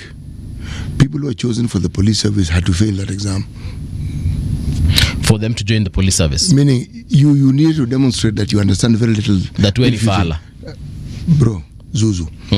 So that when you're given instructions, somebody's going to ask, why are you telling me to shoot these people? Precisely. Shoot. Where? Number to shoot. Wapi? Release the bullet. Okay. Now, it is a parody of sorts. But when you have a service, a security service that is oppressive, you will look for individuals who are certain personality types. People who don't inquire too many things, people who don't think through too many things, people who are told, kwenda huko. And that is precisely what they do. Yep. They head in that direction. It's very sad, eh? But we are in a changing world. Who would have thought it? Who would have thought it? Yeah. Muslim. Being a mayor of New York. Guess no, socialist at that. Yes. Self-confessed socialist. Guess who he was running against? Well, it's not really a guess. He was running against a Republican called Sliwa. Mamdani is a Democrat himself. And then Republican Sliwa was in the race as well. Then he was running against Cuomo. Now, Cuomo is a former United States Secretary of Housing and Urban Development, more or less a cabinet minister. He was many other things. Yes. Hata yeye pia alikuwa mayor wa New York tu bado. Yes. So it goes to show you that, and then, I like the democracy in this country called US. Ndio hiyo. Ninapenda hii kitu. Hiyo ni muhimu. Hiyo kitu inakuanga fiti sana. Let me ask you, if they didn't have that democracy as we know it, what do you think Trump would have done to that country? Because the democracy is where the pushback comes from. Yes. You say you're pushed back. You say it's taken to court. You sign, God knows 100 of those things. People seem overwhelmed. Yep. They say, fine, we see where you're going with this. Pole. But they just keep challenging you.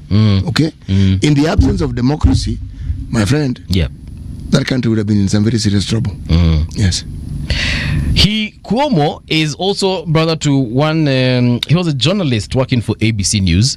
He goes by the name of Christopher Charles Cuomo. Yeah. And the brother was actually fired from a previous job. I think it was it Fox? Could be wrong on that, but let's put it this way: the brother was fired because of a scandal. The media reports on scandals, and the media the world over have their own scandals. Yes. Okay. So nothing unusual there. No. Congratulations to Mamdani, and we wish New Yorkers all the best as far as that is concerned. Mfike mali mnataka in terms of development and other. A mayor in America is quite the person, eh? Hey, my friend. A mayor in America a mayor is an extremely powerful person, because the next thing that you could be headed for is a governor. And the governor is a launching pad for people who want to be presidents in that country. Yeah. Yeah. Dick Cheney, former vice president of America, also passed on yesterday. At the age of 84. Yes. He also passed on yesterday. Was it 84 or 94? May he rest 84. In peace. He was quite old. And he was a really powerful vice president. I mean, vice presidents in America are powerful, but this specific one was very powerful. He was one of the folks that actually led the onslaught in terms of policy, attacking Iraq during wakati wa Saddam Hussein. And there are the fellows who told us about a nuclear facility which never existed, isn't it? Yes, and in one of the interviews he was asked, bro, can't you see mmefanya makosa, mnena mka invade country, mkatopple government ya wenyewe, na hakukuanga na sababu ya kwenda huko per se, especially for Americans. And you know what he asked them? He asked them, so that was Dick Cheney for you. One of the things that was said about him was that he was among the people who supported the big military complex. It's what he was best known for. Yeah. He had backers and supporters in that particular field. So, starting a war, if it's a military complex, people who produce arms, surely you do need a war every once in a while, don't you? Exactly, because where are you going to take all those arms? A big one is good, and then where are you going to even try out some of the new things that you have that you haven't fully tested on human beings? And all this oil and gas that you have, where are you going to spend it? I mean, come on, man. And then there's an even bigger thing, reconstruction, my man. Because once you've damaged and destroyed, you reconstruct, and that involves money. So you actually increase business. The toll on human life is not even talked about at all. Yeah, it doesn't even feature. How you've reorganized and rearranged the very existence of an entire nation is not. But you see, this is the thing about history. Yeah, history will revisit all this. That's what history does. Yeah, it tells of the mistakes and the mishaps. Because like right now, some of the discussions that are spoken of with regards to Americanism and American intervention in countries outside their own. For instance, the invasion of Grenada. Small little country. Somebody picks and cooks up a story about what it is that they are doing. Yeah. They have a leader whom they have elected. Okay? When I tell you that it's a European problem, these Americans who do these things are Europeans. They just happen to be in America. Yeah. Okay? But those tendencies of looking for people to kill, creating wars, it has never quite left them. They invade Grenada the way they did with Haiti, and then they set up somebody there. Yeah. From that point onwards, that country just seems to have problems after another, after another, after another. You look at the incursion of the Americans in Latin America. The people they supported, this talk of democracy. Yep. It wasn't democracy. They thought they were fighting, and they said they were fighting communism. So anybody who was not a communist, even if they were the most brutal of leaders you could come across, when they talk about Batista in Cuba, the place, it was okay. It was okay. When the people, like say Chile, elected somebody Allende, it's written Allende, but somebody who imeandikwa vizuri Allende, but it's pronounced Allende. Okay. If they didn't like that leader, chief, you're out, and they'd bring their own. What I find interesting about history, when you look at Latin America, there are leaders over a certain period in the 60s, 70s, towards the 80s, who was petering out, who committed atrocities that are unspeakable against their own citizens. Many of them thought that they had left. When they're talking about Argentina and the history of the disappeared, my friend, all those things are coming out now. You are a grandfather. Okay? 50 years prior to that, right, you are a young person in the service of the military or the police, and you're part of a special unit. It has come up now. Your children don't know about it. Your grandchildren who are now grown up definitely don't know about it. Their grandfather is being pulled to jail to go and answer for crimes. These things, you only imagine you get away with it. You only imagine. You never really do. Because there are people who never had closure. Never had. Coming back to Kenya, when people keep talking about Rex Masai or Baby Pendo, it's not as though those are the only people against whom crimes were committed. No. They're the face of it. There has to be closure on these things, and there has to be an understanding. Families have, if apologies direct and focus and said, this is what was done for you, we apologize, and this is what we're going to do to try and make restitution. It has to be done, because in the absence of that, there is no closure.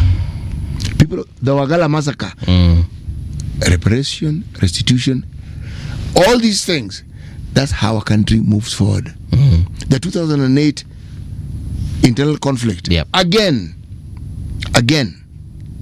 every time we have set up truth and reconciliation, and we've set up a unit that deals with that, okay, they come up with their findings. Do you ever hear it being discussed? Sasa kama TJRC gave birth to NCIC, and here we are still bado. Actually, we still have IDPs to date. To date.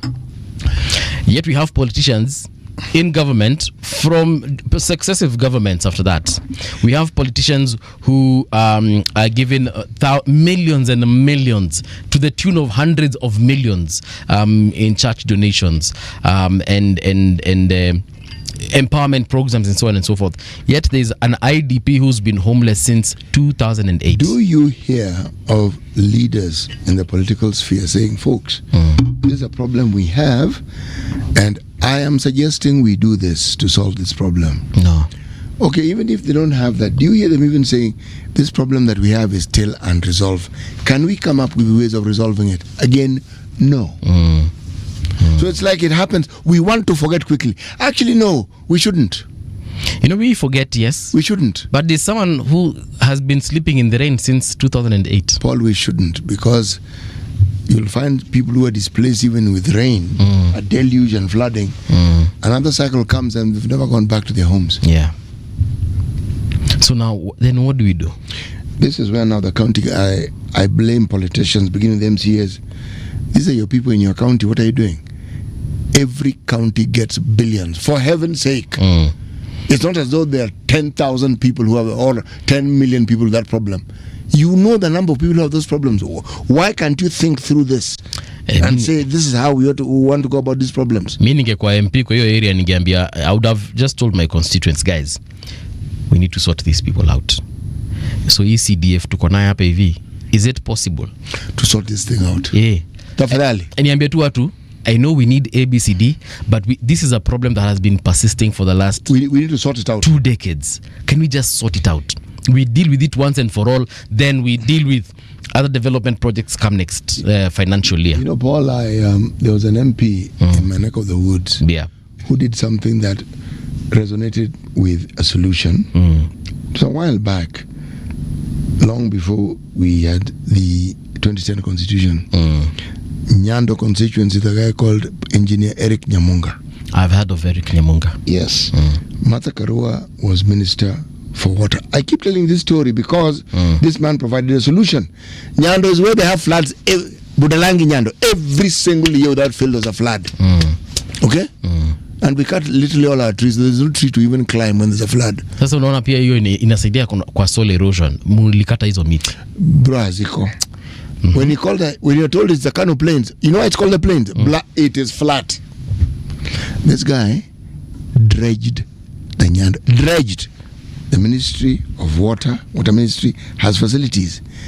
They dredge water pans along the road that has existed and created new ones. Do you know that from the time he did it to the end of his tenure, the floods were never issue again? Your story, Lisha. CDF, these roads that go through communities where, and that's black cotton, so when it rains, haki hakuna mahali unaenda. He was food for work. With rain, there are problems because there's no food. And strangely enough, the vast majority of people who were doing that work were women. But roads leading in were actually made, so whether it rained or not, they could work. I'm simply saying, there are people who have done things because you could see the focus. They say he was an engineer. Yes, but every county has engineers. Is there a county in this country that doesn't have engineers? No. You remember yesterday when we were with Mheshimiwa Dr. Makali here, he said one thing. He said that in Kitui County, there's a group of like 150 professors who've come together, PhD holders rather, that are Dons, yeah. That, you know, they're professionals in different areas. So there's an engineer, there's a doctor, there's an economist, there's a God knows what else. So if you have a problem in a particular area, this is like a think tank that can come and say, guys, here's a problem, here are the experts, what can we do? And I was thinking, that's actually such an amazing idea. If only 47 counties could have such kind of groupings. And this is not even initiated by the county government. They do. So they do. They do. Some call it professional, some call it what they do. Then why are we having the problems we have in our counties? Because the MP of your area will see you as a direct threat. Then all the accumulated pettiness that we have acquired from the time we're children to now when we're adults come out. Bro, Rajoni, a very good time and opportunity for you as the MP or even the governor to become the patron of these folks. Uongea nao tu uambie sasa, I will assist you. What do you want to do? So me as the governor, me as the MP or me as the whoever, ninataka niwasaidie mjenge county yangu, make me look good. Anyone who tries to provide solutions is often viewed as a direct threat, and that member of parliament will really fight you. There was a guy I was in college with, the late Tito Ngwele. Tito Ngwele was very development minded even when he was a student. Okay? He is the first person who made me understand that we actually had Chinese dishes in college. I didn't know. What do you mean Chinese dishes? Well, I'm food. Food, and I'm going to explain to you. Okay. Because I once were chatting and he told me about what he had had for breakfast. Yeah. And he mentioned it by name. I asked him, Tito, what did you eat? He told me an eaten anhang. Okay. So I told him anhang. And where is it? He pointed. He said, an egg. He said, yes, anhang. Okay? Okay. So the joke was, Tito understands Chinese cuisine. But this man, all the work he was doing, his work, the NGO that employed him, you know, talk about 80s. Yes. Was helping the poor, water problems, what have you. Man, the MP considered him a massive threat, and those projects were frustrated. That's the first time I actually ever encountered such a thing. Tito died a long time ago. Am I allowed to call some of our politicians just stupid? Yeah, he was frustrated. He was frustrated. Anytime you have something that looks like development, the MP of the area either becomes very friendly to you, just to understand what you're doing, because people recognize if you're doing work that is helping their lives, the next thing they feel they need to reward you, so they tell you, "Siusimame." I have been asked on more occasions than I can imagine. Yeah. And the reason is the work I was being paid to do. I was being paid to do that work. Yeah. We got funding to do that work. Yes. But it was helping people in ways that they had not anticipated or seen help. But that was part of the work because the help is required. So people feel, no. If you can do this for us, it doesn't matter how many times you repeat and say, I'm actually paid to do what I'm doing. Yes. So no. But if this is what you're doing, the help.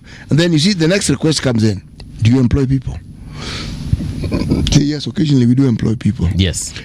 You know me, I had this problem. Do people also have tractors? No. Us, we provide healthcare. We are far away from tractor. But surely you must know somebody who has a tractor. What these things taught me over time was that people understood what they needed. They just weren't sure who to go to.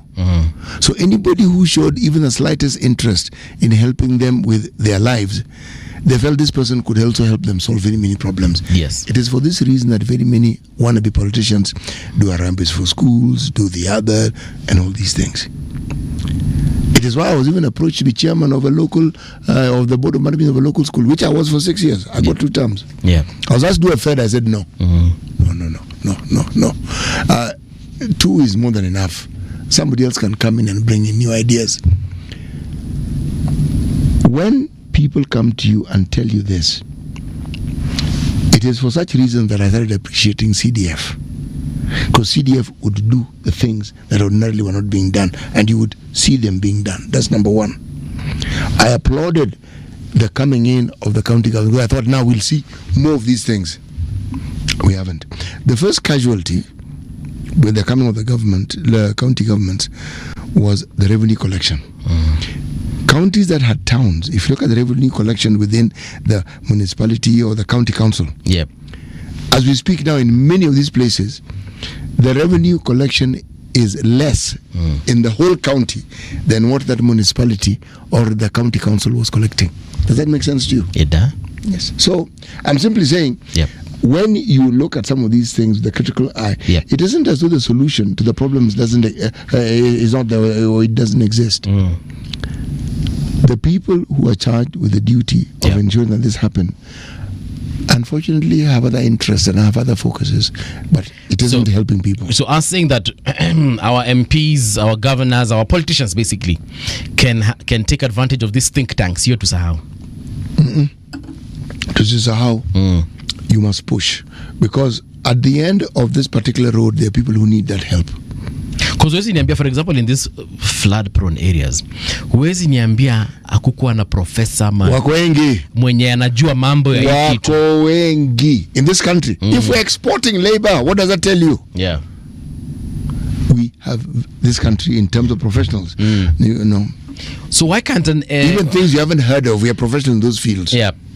So why can't a governor just humble themselves? Governors are politicians, and humility is not their strong point by and large. I hope if Dr. Makali wins that gubernatorial seat he's seeking in Kitui, I hope he will take advantage of that group. It will change him.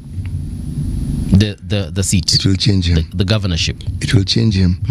It will change him. The power that comes with the governorship is immense, and no one who has that seat is prepared for it.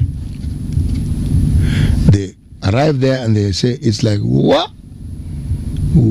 And then you have a group called MCAs who are the greediest lot of human beings God ever created on this planet. Have no feeling for the people who elected them, have no interest in the welfare of the people. They see their positions as an opportunity to pressurize the governor into giving them money for all manner of things except the development of their wards. He will encounter these people. Then there'll be those people who are supporting him now. Who have business interests. That's why they're supporting him. And they will come with demands. There'll be so many demands on his time. But can you do something funny? Yes, tell me. Dr. Makali is actually widely loved within Kitui County. So if he plays his cards right and avoid the cartels, the power, he won't avoid them. The power mongers and the gatekeepers to power. He won't avoid them. If he can avoid these folks, he won't avoid them. He can't. So this is me just speaking hypothetically. If he's able to, my friend, he can make changes in that place where in such a way that it has never been seen before. So how he will do that, I don't know. You know, the thing is this, we've already identified the problem. When you've identified the problem, what it means is you're already halfway towards solving it. He has a co-support team. Those people must start learning now to set up structures for holding him to account. Because in the absence of that, one, he'll be railroaded by these cartels. He'll have problems with his MCAs. He has to anticipate these problems and have solutions in place. So when they come, he's ready. And that's where these think tanks help. Yeah. So the members of county assembly, Akina Motizo, will come to him and tell him, "Mblo, sasa unanjevi ndio tunakulanga hapa." Are you saying that is what we are predicting? I'm not. It is what happens. I'm not being a clairvoyant here. Yeah. I'm just going by how county governments are run, and he is not going to be an exception.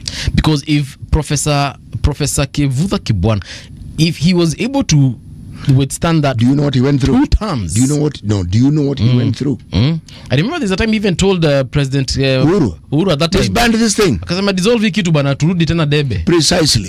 Uhuru said no. Tukae. Kuna njia ya kusolve. With the exception of one MCA, the people said everybody else home, which means the people agreed with him. Yeah, he was now able to work, but he was courageous enough to say Ikai. Not many people have that, the cojones. Now that's the courage that I'm speaking to. Say, guys, I know what I want to do, and I'm not giving you guys the money. Let me just write it in capital letters and circle it. You're not getting it. And they threatened to impeach him. He was like, bro, start. Twende kazi, please. Twende. Yes, that's a man who demonstrated the understanding of public participation, because he would be there in the villages talking to people and explaining. Now you tell me. That is what we're talking about. And he's a professor of law, just so that you understand. And has held very many senior positions within the country of Kenya in the government. Now he's teaching.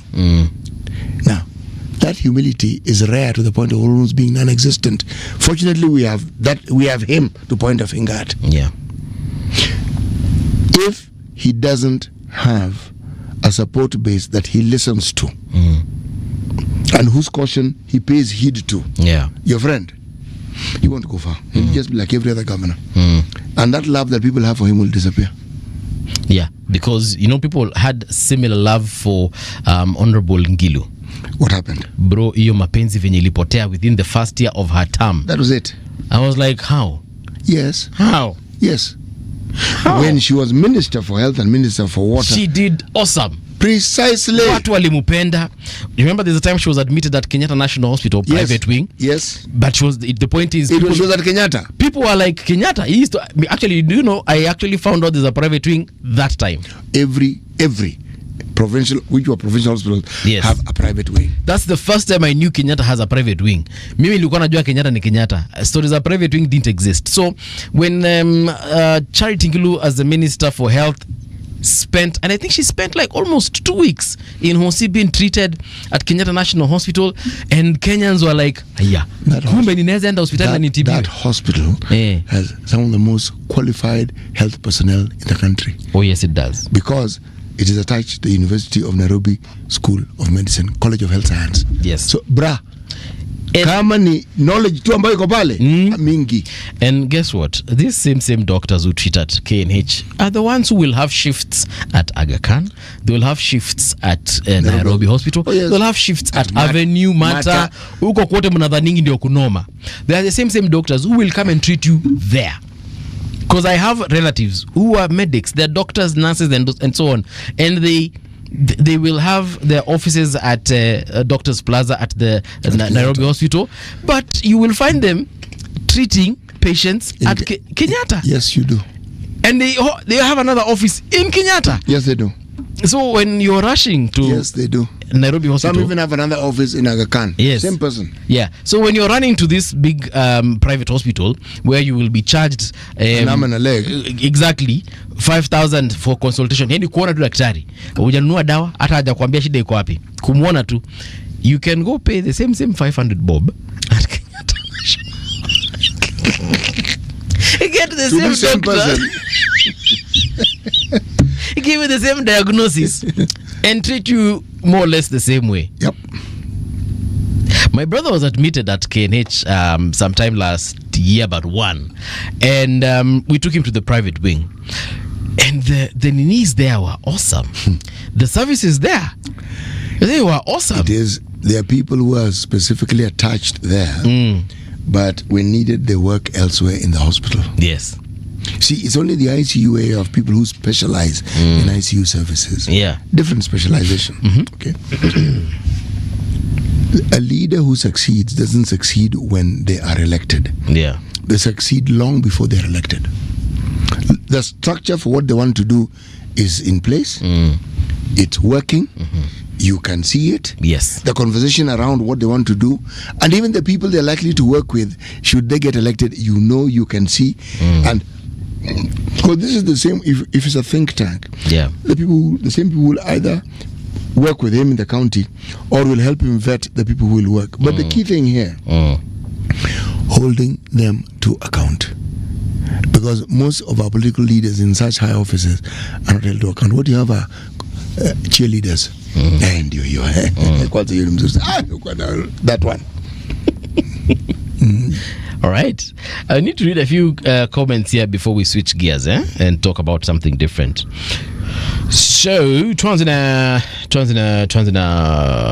nani hapa hivi. Oh yeah, here we go. Nobody to war. Anasema good morning. Nilisoma anasema good morning Uncle City and Brother Mbuvi.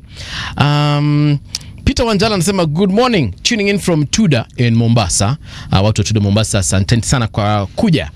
Engineer Fighter Kirika anasema fluctuations in currency value influenced by a country's balance of trade directly impact the cost of trade goods or traded goods and the success of free trade agreements, which also influence exchange rates.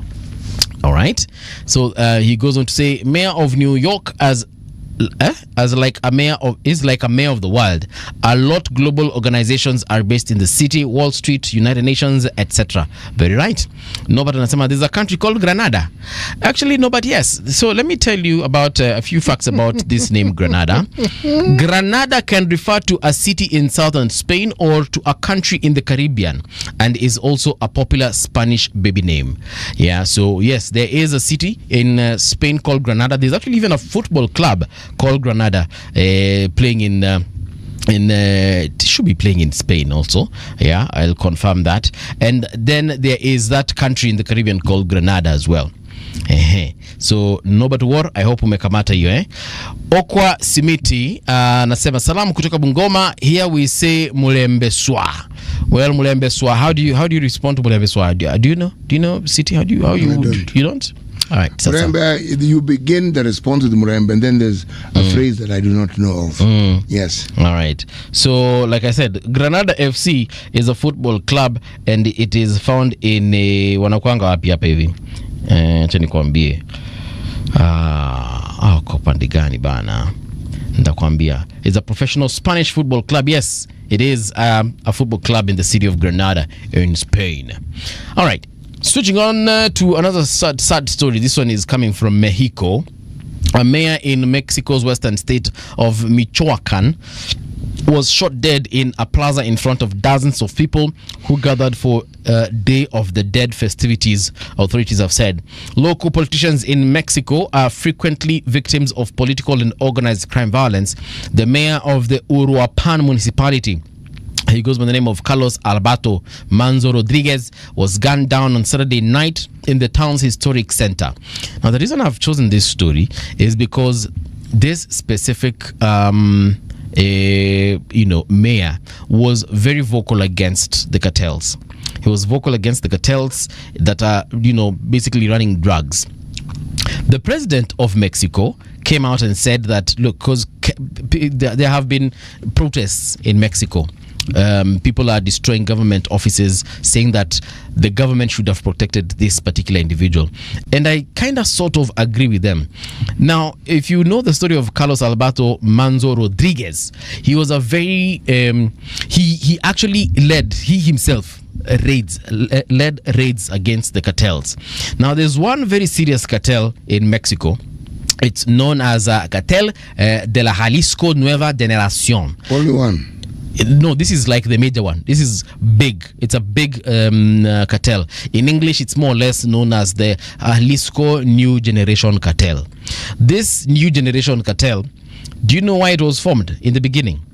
It was formed to kill all other cartels, like finish them. Like it was a vigilante cartel, for lack of a better word. It wasn't doing drugs. It wasn't doing nothing. So they formed themselves and said, we are going to exterminate every other cartel in Mexico. And then they ended up being the biggest cartel in Mexico right now. Why do such cartels exist, Paul? To sell drugs. Yes. Yeah. Why drugs?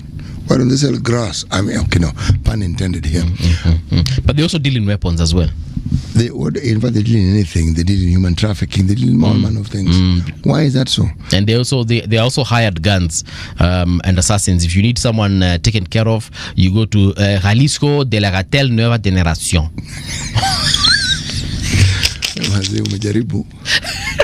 No, they actually call that. They are called Cartel de Jalisco Nueva Generación. Yeah. So you like you're saying, human trafficking as well. You see, why I mentioned this is for a very simple reason. When the law of the land breaks down and you have pockets of individuals who function outside that law and then create their own law, the question I'm asking is, how did the law that supposedly envelopes the entire country break down? These are gangs, cartels that deal in drugs. Yes. We've seen a growth of gangs in this country in the last 2 years or so. Growth. They've always been gangs makeshift. Seen cartel, but it's been a growth. We know this because of reported killings, muggings, maiming, injuries caused by groups, and they are young people. Yep. It is a question that must be asked, because there is the normal response of you look for these people and beat the living daylights out of them or kill them. Yeah, but why do we see an increase? It's a question that has been asked, and it's a question that must be responded to. Because when these groups grow over time, they grow for a reason. They start for a reason, they grow for a reason, and the memberships grow within them for a reason. And this is the reason you must find out. Why are people moving from the mainstream way of doing things to these alternative ways of conducting their lives? Yeah. Why? You know, I really wish I had an answer to that question. But yes, it is a fundamental question that you've asked, and you've said it needs to be asked. But what worries me is that these cartels have literally gotten to a point, and this is in Mexico to be specific, they have literally overpowered government. Inafika mali mpaka president wenu anasema, guys, what do we do? Like, for example, there's a time this Jalisco New Generation Cartel had walichukua mtoto wa the leader. Like the leader of the cartel, the son was arrested by the government because he was also part of the cartel, and he was also dealing in their illegal activities. So they arrested this guy. They caught him somehow. They took him to jail. Bro, on that day that they took him to jail, the cartel came out and fought police everywhere, and it was a serious, proper bloodbath, to a point whereby the president himself said, release that young man that you have in your custody. Like, mupatianeni. He said that one life is not, because that on that day they killed like over 100+ people on both sides, both cartel side and the police side. People died, plus civilians, by the way. So the president of the country came out and said, by the way, do you know what? Imagine release that guy. It's never that serious. People will not die for this young man. So release him. That is how bad that thing is in Mexico. So you have to ask, what role did they play in this particular president getting elected? Because if they're that powerful, it means... when it gets to a point whereby you're the president of Kenya. Now tuseme vita imetokea place kama, cause hizi mavita sana sana zinatokeanga kwa hizo vitongoji duni. So let's say it happens in a place like Mathare, already 100 na inaelekea 200, and at the rate at which the fight, and this is in a few hours, you're talking about hundreds of people dead. As the president, you just say, you know what, just imagine release that guy, release him, because this war is not ending anytime soon. And you know, these guys are heavily armed. They have military gear. They have military ammunition. And when I say military ammunition, I mean even rocket propelled grenades, rocket launchers, and those kinds of weaponry. So it's like an army fighting an army, but within your borders. You know so hakuna tofauti ya Tanzania imewa invade. So you're like, what is the problem? One man. Imagine release that guy. This is a cartel that even kills journalists. When you report and say, oh, today they kill judges. There's no one they do not kill. Yes, they do not discriminate. This has lasted for a long time, not just for in Mexico, decades. Region, yes. For decades. Yes. And you know, it started in Colombia during wakati wa Pablo Escobar. Well, why is it that we don't hear the problem in Colombia as much as we do now in Mexico? Because in Colombia, the army literally took over. They still have a problem. They still have a drug problem. They still have a cartel problem. But you cannot compare the problem today as it was when Pablo Escobar was in charge. You know, Pablo Escobar built his own prison, and he was given time to build it. He was convicted of a crime. He would go to his own prison. Yes, he was convicted of a crime, and he said, oh, mnataka kunipeleka wapi Kamiti? So because I'm not coming to Kamiti, as we wait for my prison to be built, I'm going to be a free man. And remember, Pablo Escobar was a senator in Colombia. So he told them, look, I am not coming to those prisons of yours. I'm going to build my own. He took time, built his prison. He decided who's going to guard him. So he chose the prison guards that are going to guard him. And then including his own people, his own cartel members who are going to be in prison with him. And it wasn't a prison, it was just a mansion with a swimming pool, actually several swimming pools. He had a club inside that place. He still continued running drugs within this so-called prison. He even had prostitutes brought to him every single day, and he would change them as he wanted. So basically, he just changed locations from his home to a new home that he built. And then 2 years later, when aliona amechoka na historia akashanga, why am I being guarded by the state? He left. And what happened to him? They caught him years later and they killed him. But that time, the cartel in Colombia was really bad. So years later, that problem has been transferred to Mexico. There's usually a very direct correlation between social ills, the incapacity of an elected government in providing social services for their people and meeting the fundamental economic needs that they have. Because people intrinsically may be selfish, but none of them actually want to risk their lives. Yeah. And to the point where you are actually acting against the law openly. Yeah. And to the point where the likelihood of you going into the next life is very high. It's not how people function, and it's not how they think. You know, you actually mentioned the people, and then I remembered one thing about the people. These cartels usually take care of the people around where they operate. You see now. For instance, Pablo Escobar paid for people's medical care, paid for school fees, funded weddings. City, you want to marry that hot young chick, the guy funds your entire wedding and even gives you pays for your vacation to wherever honeymoon destination you want to go to. Maldives, twende kazi, he pays for it. So it got to a point whereby the community literally would even tell him when the cops were coming. They would tell him when an undercover policeman comes into the area. So kama kuna mtu amehamia area na tumtambui, my friend, you're in trouble. So that's how bad these cartels have also, because they have literally replaced governments. They are building schools for people. They are building hospitals for people. They are yani inafika mali cartel ndio inakulisha. Wewe niambie, how do you deal with such kind of a monster? And these are people who make a turnover of billions every single day as far as the drug trade is concerned. Latin America is an interesting place when you look at its history. One of the countries that actually has probably the largest deposit of oil on the planet is a country called Venezuela. There's a leader they had. Maduro.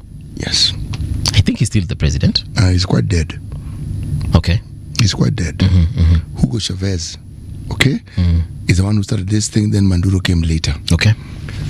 These people were actually considered as dictators if you look at the terms by which Americans describe other leaders who don't conform to their way of what they call is a free nation and so forth. But Latin America, by its very structure, represented something bizarre on this planet, where the divide between the rich and the poor was, well, should we say stratospheric. Now, a president comes in and tries to bridge this gap. Hugo Chavez made sure people who had never considered or never thought a day would come when they would actually have an education, meaning uplifting those who are genuinely dirt poor, as we call it. Yeah. Such leaders, depending on the narrative that is spun around them, never get appreciated adequately. Yeah. For the longest time, the Chinese were lumped into that same group of people who have a party that just dictates to people. Fine. Where would you rather live now, China or America? America is still a wonderful world. Yeah. I'm calling it a world because it is a world. Yes. Okay? Wonderful. Wonderful institutions, wonderful people. However, when you look at the growing number of what you call street families, not individuals. When you look at a healthcare system that doesn't cater for everything, especially those who are poor. When you look at the societal norms that cater for the vulnerable, China has a better system. So if you were to choose, you would choose China. China has a much better system. Roho safi. It has a much better system because it focuses on ensuring that simplest of people can get a life. Now that is unusual. But again, part of it is the way in which they're socialized and the way in which they think. Communism is just something that they adopted to have a way of life. But prior to that, when they had emperors, the situation that we attest to having been in Latin America was worse even in China. Because those emperors were not nice people. And they didn't consider, their people were subjects. Some of them even thought of themselves as gods. Okay? What am I saying?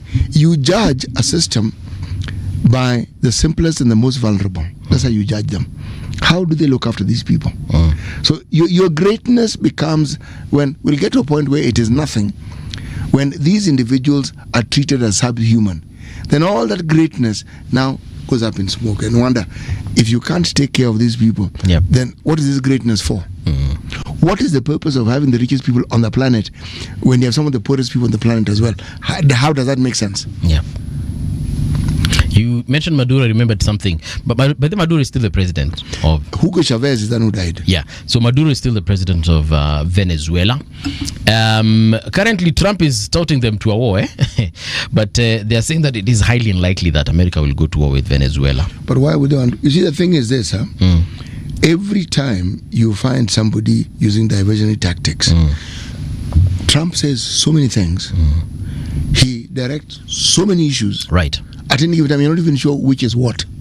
Then you have ICE. Then you have WHO. IRS. Then you have IRS. And all these things happening at the same time. So you really have to ask yourself, sir, what is the plan here? Yes, and how exactly are you benefiting your people? What is a plan for the people of this wonderful country? Can I tell you a plan that America had? Yes. I don't know if it was under Trump, but do you know they actually planned to kidnap President Maduro? He's called Nicolas Maduro Moros. They tried to kidnap His Excellency, President Maduro.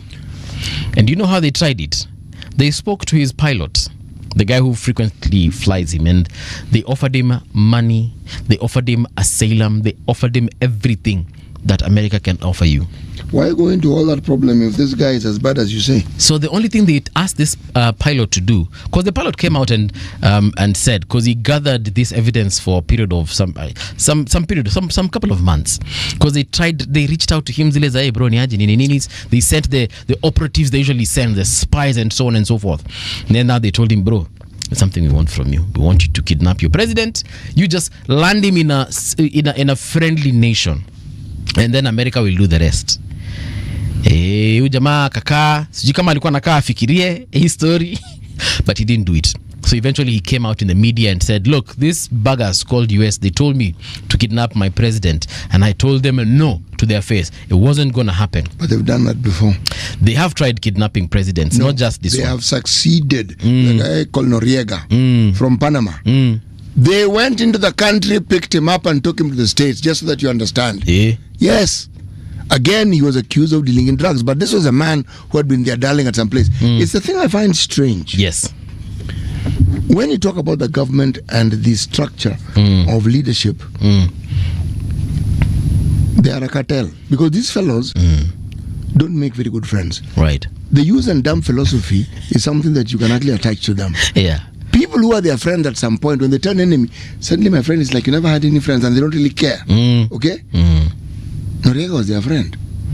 Then how do you go into someone's country, pick him up, president of a country, and then go and jail him? The utter gumptions, the gall of it all, sincerely. Now that thinking is something you must understand about those who are in leadership in a country like America. Your sovereignty is something they don't consider very highly. Yeah. Not really. No.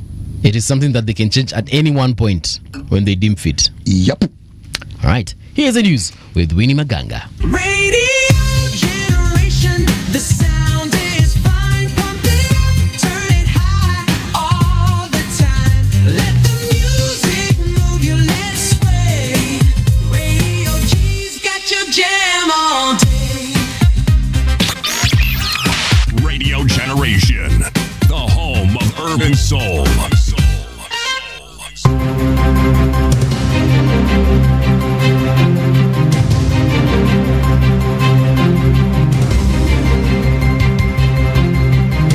This is the Radio Generation News.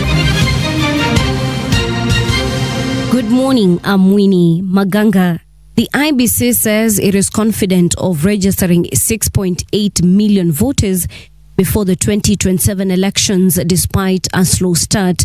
Chairperson Erastus Ethekon says only about 90,000 people have registered so far, admitting that the figure is low. However, says a major mass registration drive will begin after the upcoming by-elections across the country. Ethekon, who was speaking in Mombasa during a youth voter engagement forum, reiterated commitment to conduct elections with integrity.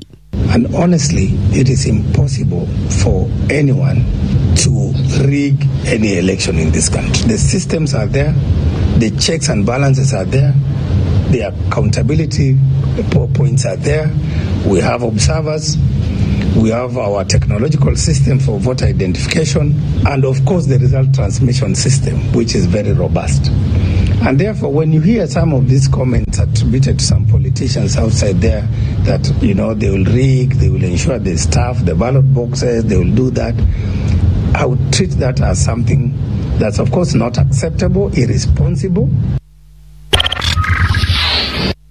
A family in Siaya County is calling on Kenyan government to help bring home the body of their relative, a teacher who was reportedly killed during post-election unrest in Tanzania. The victim, John Okoth, had lived and worked in Dar es Salaam for more than 8 years. His sister, Celestine Ogutu, says he was teaching at Sky Schools and was reportedly killed in Gaba area of Ubungo. There's someone from that center where he stays and called him and told him, Bwana Mwalimu is lying down here. People have been shot dead here, and Mwalimu is one of them at that specific mortuary. Not even the body of those the people they were killed with. None of the bodies is there. And the guy told me there are only 2 bodies there. And they are saying those 2 bodies are the ones that died from those gunshots. Human rights groups are now calling on Prime Cabinet Secretary Musalia Mudavadi and Kenya's ambassador to Uganda to resign. This is over what they term as negligence in the case of 2 Kenyans being held in Uganda. The activists claim that Bob Njagi and Nicholas Oyo are in poor health where they are being detained in Uganda. Njagi and Oyo went missing in Kampala in Uganda on October 1st, 2025. The 2 have not been heard from since. They were last seen in Kampala more than 30 days ago. We will not get tired until we see our comrades free, even if it means that we will come and keep vigil here. I am really pursuing my government to make sure that they bring our comrades home. Until now, he has not even spoken anything about our comrades who are missing. The Moroccan princess Lala Asma is in Kenya for a 3-day official visit focused on boosting cooperation in healthcare and child welfare. She arrived at Jomo Kenyatta International Airport yesterday afternoon and was received by First Lady Rachel Ruto and senior government officials. Today, the princess is scheduled to tour Kenyatta National Hospital to check on the progress of Kenya's cochlear implant program. She is also expected to sign an MOU to deepen collaboration between Kenya and Morocco in hearing health.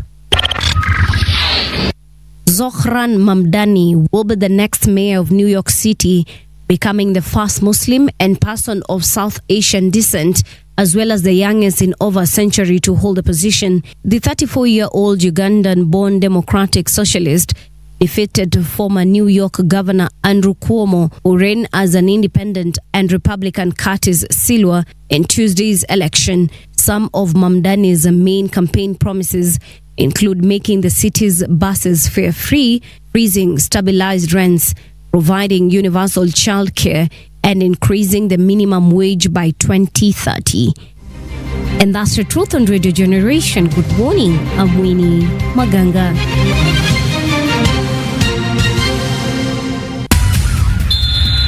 Sports on Radio Generation. Good morning, I'm Samuel Otieno. Tottenham said they're supporting Destiny Udogie after confirming the Italy defender was allegedly threatened with a gun by a football agent. On Monday, it was reported that an unnamed Premier League footballer was targeted in London on September 6th. Another man is also alleged to have been blackmailed and threatened by the same individual during the incident in question. No injuries were reported. The 22-year-old Udogie joined Spurs from Udinese for £15 million on a 5-year deal in the summer of 2022, before immediately returning to the Syria club on a season-long loan. The Arsenal teenager Max Doman has become the youngest player to feature in a Champions League game after a substitute appearance in the 3-0 win at Slavia Prague. Aged 15 years and 308 days, the forward broke the record set by Yusufa Mukoko when the German featured for Borussia Dortmund against Zenit at 16 years and 18 days. Doman came off the bench to replace Leandro Trossard in the 72nd minute, as Arsenal recorded a 10th successive win and an 8th clean sheet in a row to match a club record set in 1903 in Tuesday's league face match. Doman has been training with Arsenal's first-team squad since he was 14. And that's the truth on sports. I'm Samuel Otieno. Sports on Radio Generation. The views and opinions expressed on this program are those of the guests and do not necessarily reflect the views of Radio Generation. Radio Generation assumes no responsibility or liability for the interviewee's views. This is Radio Generation. In the beginning, there was morning radio. But now there is Radio Generation's The People's Breakfast, curious and bold, getting facts from the shadows. That's what it is. Now, as the city wakes and secrets stir, a bright new voice shines. The People's Breakfast, your morning, your voice, your journey. Good morning. Good morning, my neighbor. Welcome to the home of hard truths and bold insights, Radio Generation. Welcome back. This is Radio Generation. The time right now is 7 minutes past 8 o'clock. A very good morning to you. If you're just joining us, karibu tena sana. We are having a conversation this particular hour about elections in African countries and, of course, strengthening democracy. This is Radio Generation. Catch us across all social media channels at Radio Gen KE. Nairobi, it's 88.8 FM. Mombasa, it's 90.7. Our first guest this particular hour is Dismas Mukua. He's a political risk analyst. And, of course, Siti Muga kwa kwa studio na mimi. Tutaongelea kidogo kuhusu Tanzania as we talk about the larger African continent. So, Dismas, welcome to Radio Generation once again. Thank you very much. I'm very delighted to be here. Yes, indeed. It's a pleasure hosting you once again. Let's talk about what we are witnessing in Tanzania. They are saying that Kenyans are involved in their unrest. What are your thoughts on this Kenyan issue and us attacking Tanzania or helping them attack their government? Well, I think the levels of political literacy in Kenya are extremely high. And that is very impressive. And Kenyans tend to participate in any election all over the world. If there is an election in the US, Kenyans have got a view. If there is an election in Uganda, Kenyans have got a view. So Kenyans have got a view about elections all over the world, which in my view is a very good thing, and in part has been created by the 2010 Constitution, which allows people to express their political views, which allows for so many civil liberties. But the probability that Kenyans are physically in Tanzania and participating in acts which contradict the Tanzanian constitution, in my view, the probability is almost zero. Of course, you had a couple of young guys along the border in Sirare who wanted to move across the border and go engage in demonstrations, but I don't think that act would be material in influencing the electoral outcomes. So probability of that Kenyans have gone to Mbeya, Morogoro and participating in the electoral process is almost zero. However, that they've been very active on social media, it's a fact. There maybe the conversation would be whether or not the content on social media is actually accurate or it's misinformation or disinformation. I was actually telling City in the first hour about this situation, and I said perhaps maybe. Is it possible, actually let me ask you this, is it possible that some Kenyans were ferried either by Tanzanian politicians, Tanzanian businessmen, or even Kenyan politician or Kenyan businessmen, and they said, guys, let's go create some havoc in Tanzania for whatever reason? I do not know what their end goal would be, but is it possible that there could be a group of Kenyans, let me even call them experts, hired to go and even lead demonstrations in Tanzania? Because I was looking at some photos that came out during the election day, and you could see you could see protesters rather receiving tear gas and throwing it back to the police, something we have only witnessed here in the 254. One of the things that the security agencies in Kenya attempted to implement in Kenya is called Nyumba Kumi. So that at the lowest level, you know exactly what is happening. And Nyumba Kumi is a huge success in Tanzania. So again, the probability that you can have 10 Kenyans. I told him the same thing. Yeah, the probability that you can have 10 Kenyans going to Tanzania and engaging in things which are contrary to their constitution is almost zero. And then Tanzania has got very solid security infrastructure, starting with what they refer to as Jeshi la Polisi, their police service or police force, the intelligence system, their military.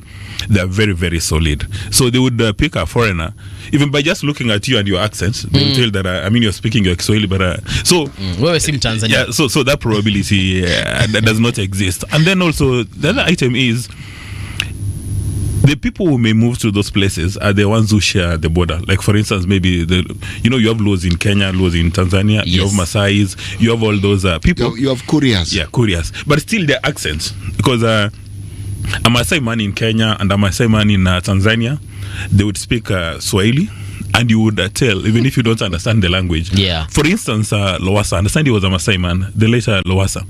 But he speaks Swahili, and you take the governor for Kajiado, he's speaking Swahili, you would tell where they come from.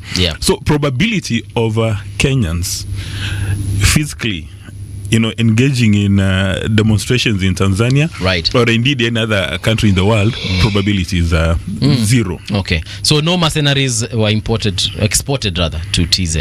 That would be the highest level of misinformation and disinformation. And then these mercenaries, where were they trained? And would they have the capacity of dealing with the Tanzania People's Defense Forces?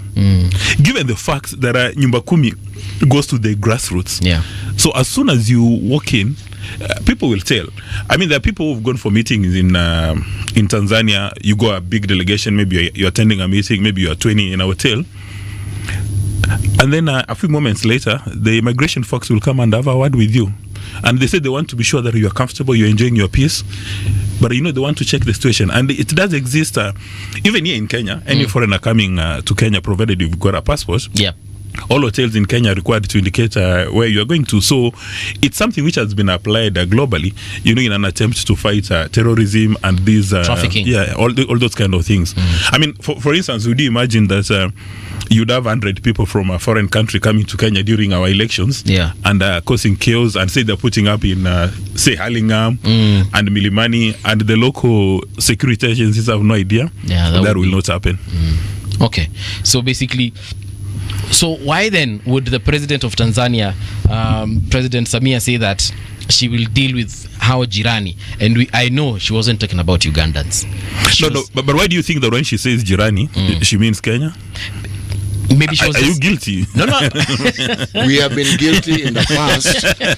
Guilty simply because certain Kenyans who are prominent in their charge against what they consider to be unfair practices on the citizenry of Kenya have visited Tanzania. They were allowed to be in Tanzania. That's why they were there. They could have been stopped at the border because they're people who are known. Some of them got injured. Some of them were treated badly, but they came back to Kenya. That one incident. Now, the reference to a neighbor, okay, who are Tanzania's neighbors? Count DRC, Uganda. There's Rwanda, there's Burundi, there's so many neighbors. There would never be neighbors coming from the Indian Ocean. But really, I think when there's a mention of Jirani, I think on the extreme side where Kenya has participated in the electoral process is by sending observers, maybe who are members of IALA or members of these international bodies, as well as online. And unfortunately, majority of the conversations or comments around Tanzania, in fact, it's been there's been lots of misinformation and disinformation. But however, again, when you look at the charter establishing the East African community, the raison d'etre or the foundation is around peace and stability for economic development. So it's not every Kenyan is expected to have insurable interest in what is happening around the East African community, because we are a common. I mean, we are now with all those units of integration. We even have a common passport, the blue passport, which East African community. So there's nothing wrong in Kenyans having interest in what is happening in Tanzania, Rwanda, Burundi, DRC, Somali, and South Sudan. Any member of the East African states. And in any event, the administration said that if you're an African, you come to Kenya without any visa requirements, so you just check in. So for me, I think it's only fair for Kenyans to have that very superior understanding of what is happening in the region. Not just because of this East African charter, but because also for intercultural competence. Because Kenyans have been accused that when you go to Tanzania, the way, say, if you're in a bar or a restaurant, the way you order for a drink, you do it as if you are in Nairobi. Madam, but you see, kuna utaratibu. Kuna utaratibu. There's a procedure. Or you go to maybe our neighboring countries and you want to start asking questions. Some questions can put you behind bars in our neighboring countries. So it means even as Kenyans relate with Uganda, Tanzania, Rwanda, Burundi, we must understand the cultural expectations and how to manage expectations. Do we understand those things? Majority of Kenyans do not understand, and that is why Kenya sometimes we get a beating the way we behave. Like for instance, when people are saying that the folks on Kenyan social media, they want to go and liberate Tanzania, and then when they're done with Tanzania, they're going to other countries. They'll go to Uganda. I mean, what does that mean? Because you see, before you plan to visit any country, you must understand the local nuances, even the local languages. Like for instance, the usage of maandamano in Kenya, well, it's a Kiswahili word, and maandamano in Tanzania, those are two different meanings. Because maandamano in Kenya means a protest or a demonstration, but maandamano in Tanzania means a procession. Or even kuchochea.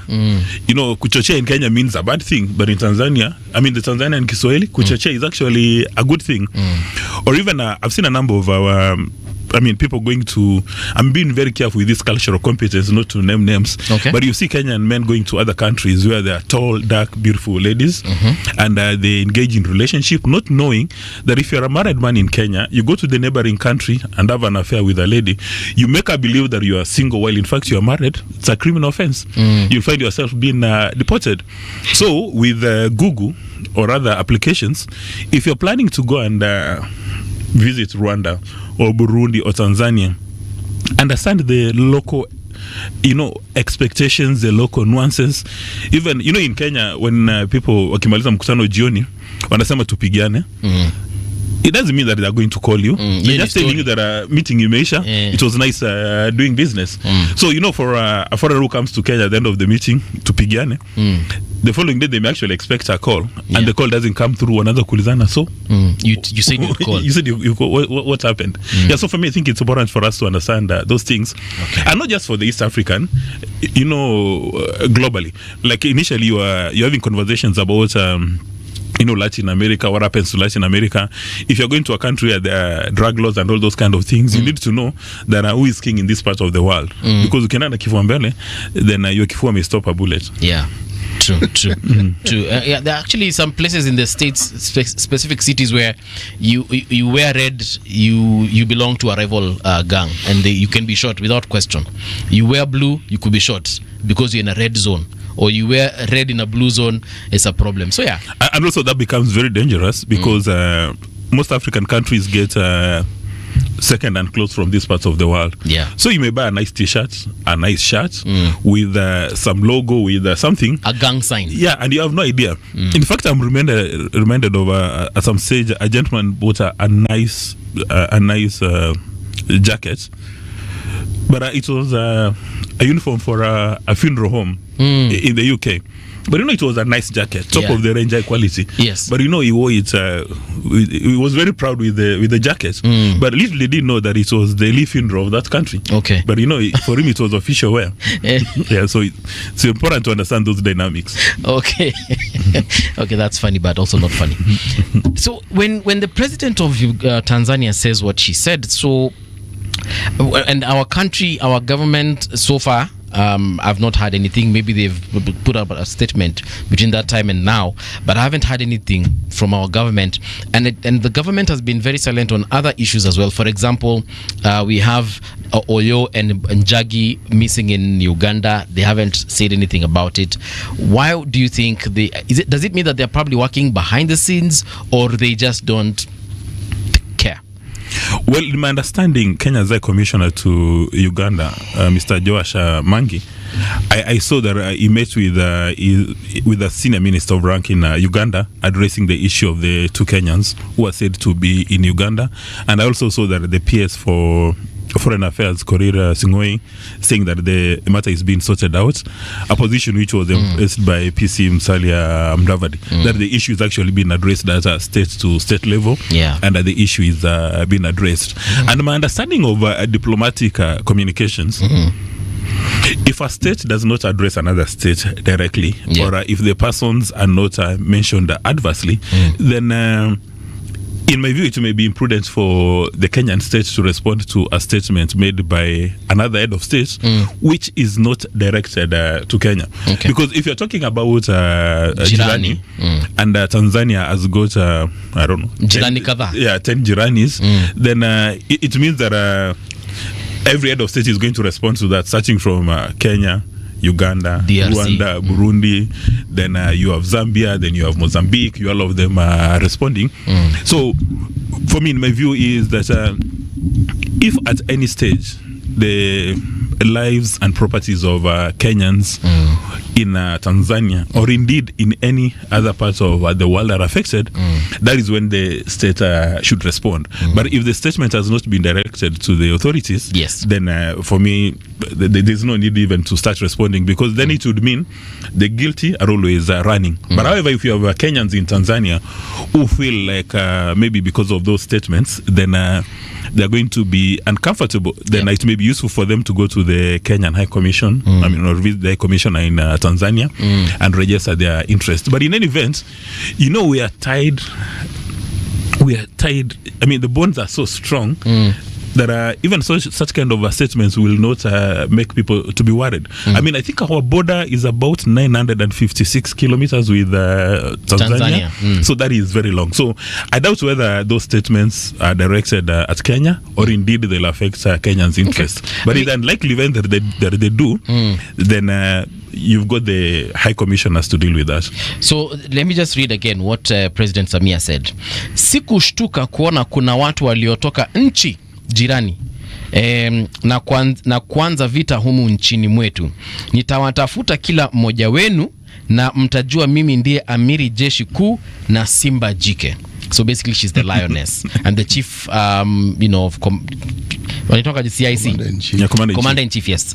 And then there's a Kenyan researcher in Tanzania alisema hivi: soldiers stopped us, searched the vehicles and again asked about our stay in Tanzania, which is not unusual. Most of us still had valid 30-day permits, but they claimed foreigners should only stay for a week.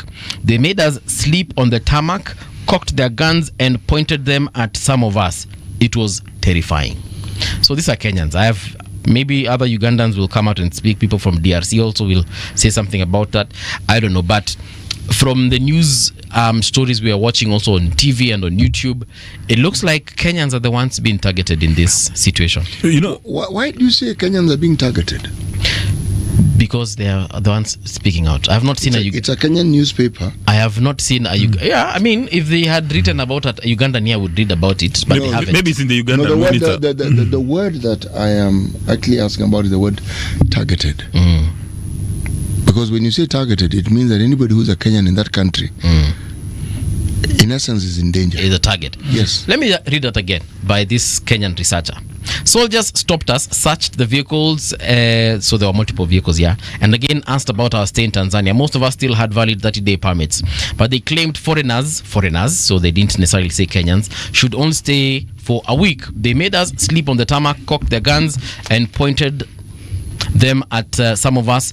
It was terrifying. Again, I make reference to some of the news items I've watched last night and videos also coming from Kenyans who are either at the border points or who are already in Tanzania saying something similar, that they were either stopped or officers came to their location, whether it's their business premise or their homes.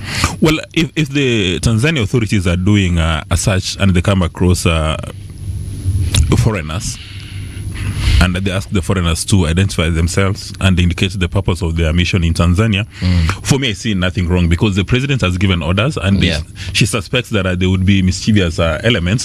So if there's any Kenyan who breaks laws in Kenya, obviously you'll be subject to the rule of law and order. And the same happens in our neighboring country. If you go to a neighboring country and you break the local rules and regulations, you assault their constitution, then you should not be surprised that you're going to face the rule of law and order. However, it would be unacceptable if, to use your words, that Kenyans are being targeted simply because they are Kenyans.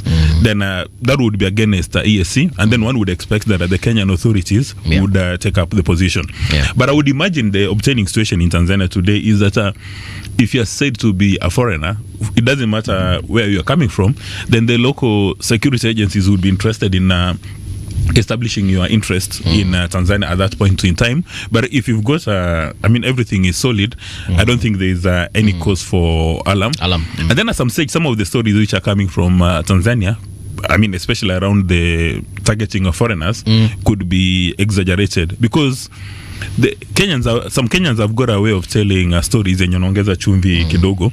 But my view would be, before you travel to any country, understand the local nuances, have your passport ready or any other identification paper, and make sure that you're on the right side of the law always. Because if you break the laws in Kenya, you'll be in trouble. If you do it in Tanzania, you'll be in trouble. True. Anyway, in all fairness, we also had a situation whereby there was a Ugandan who was arrested together with Boniface Mwangi at that time that they had that problem. I can't remember her name. So let's just hope that this is one of those situations whereby people who have actually caused chaos or mayhem are the ones who will be, arrested and face the law. That's not how it works out. That dragnet will catch very many people. Innocent as well. Yes, there are people who have been in Tanzania for a long time, probably not documented, not necessarily from Kenya. Remember, Tanzania is bordered by Zambia, Malawi, Mozambique, the DRC, the DRC is not a place where a peaceful haven. I'm saying that Burundi, Rwanda, any country that experiences what Tanzania has experienced for the first time, it is a shock. They have never seen this. Now, Kenyans will look at things from a Kenyan lens.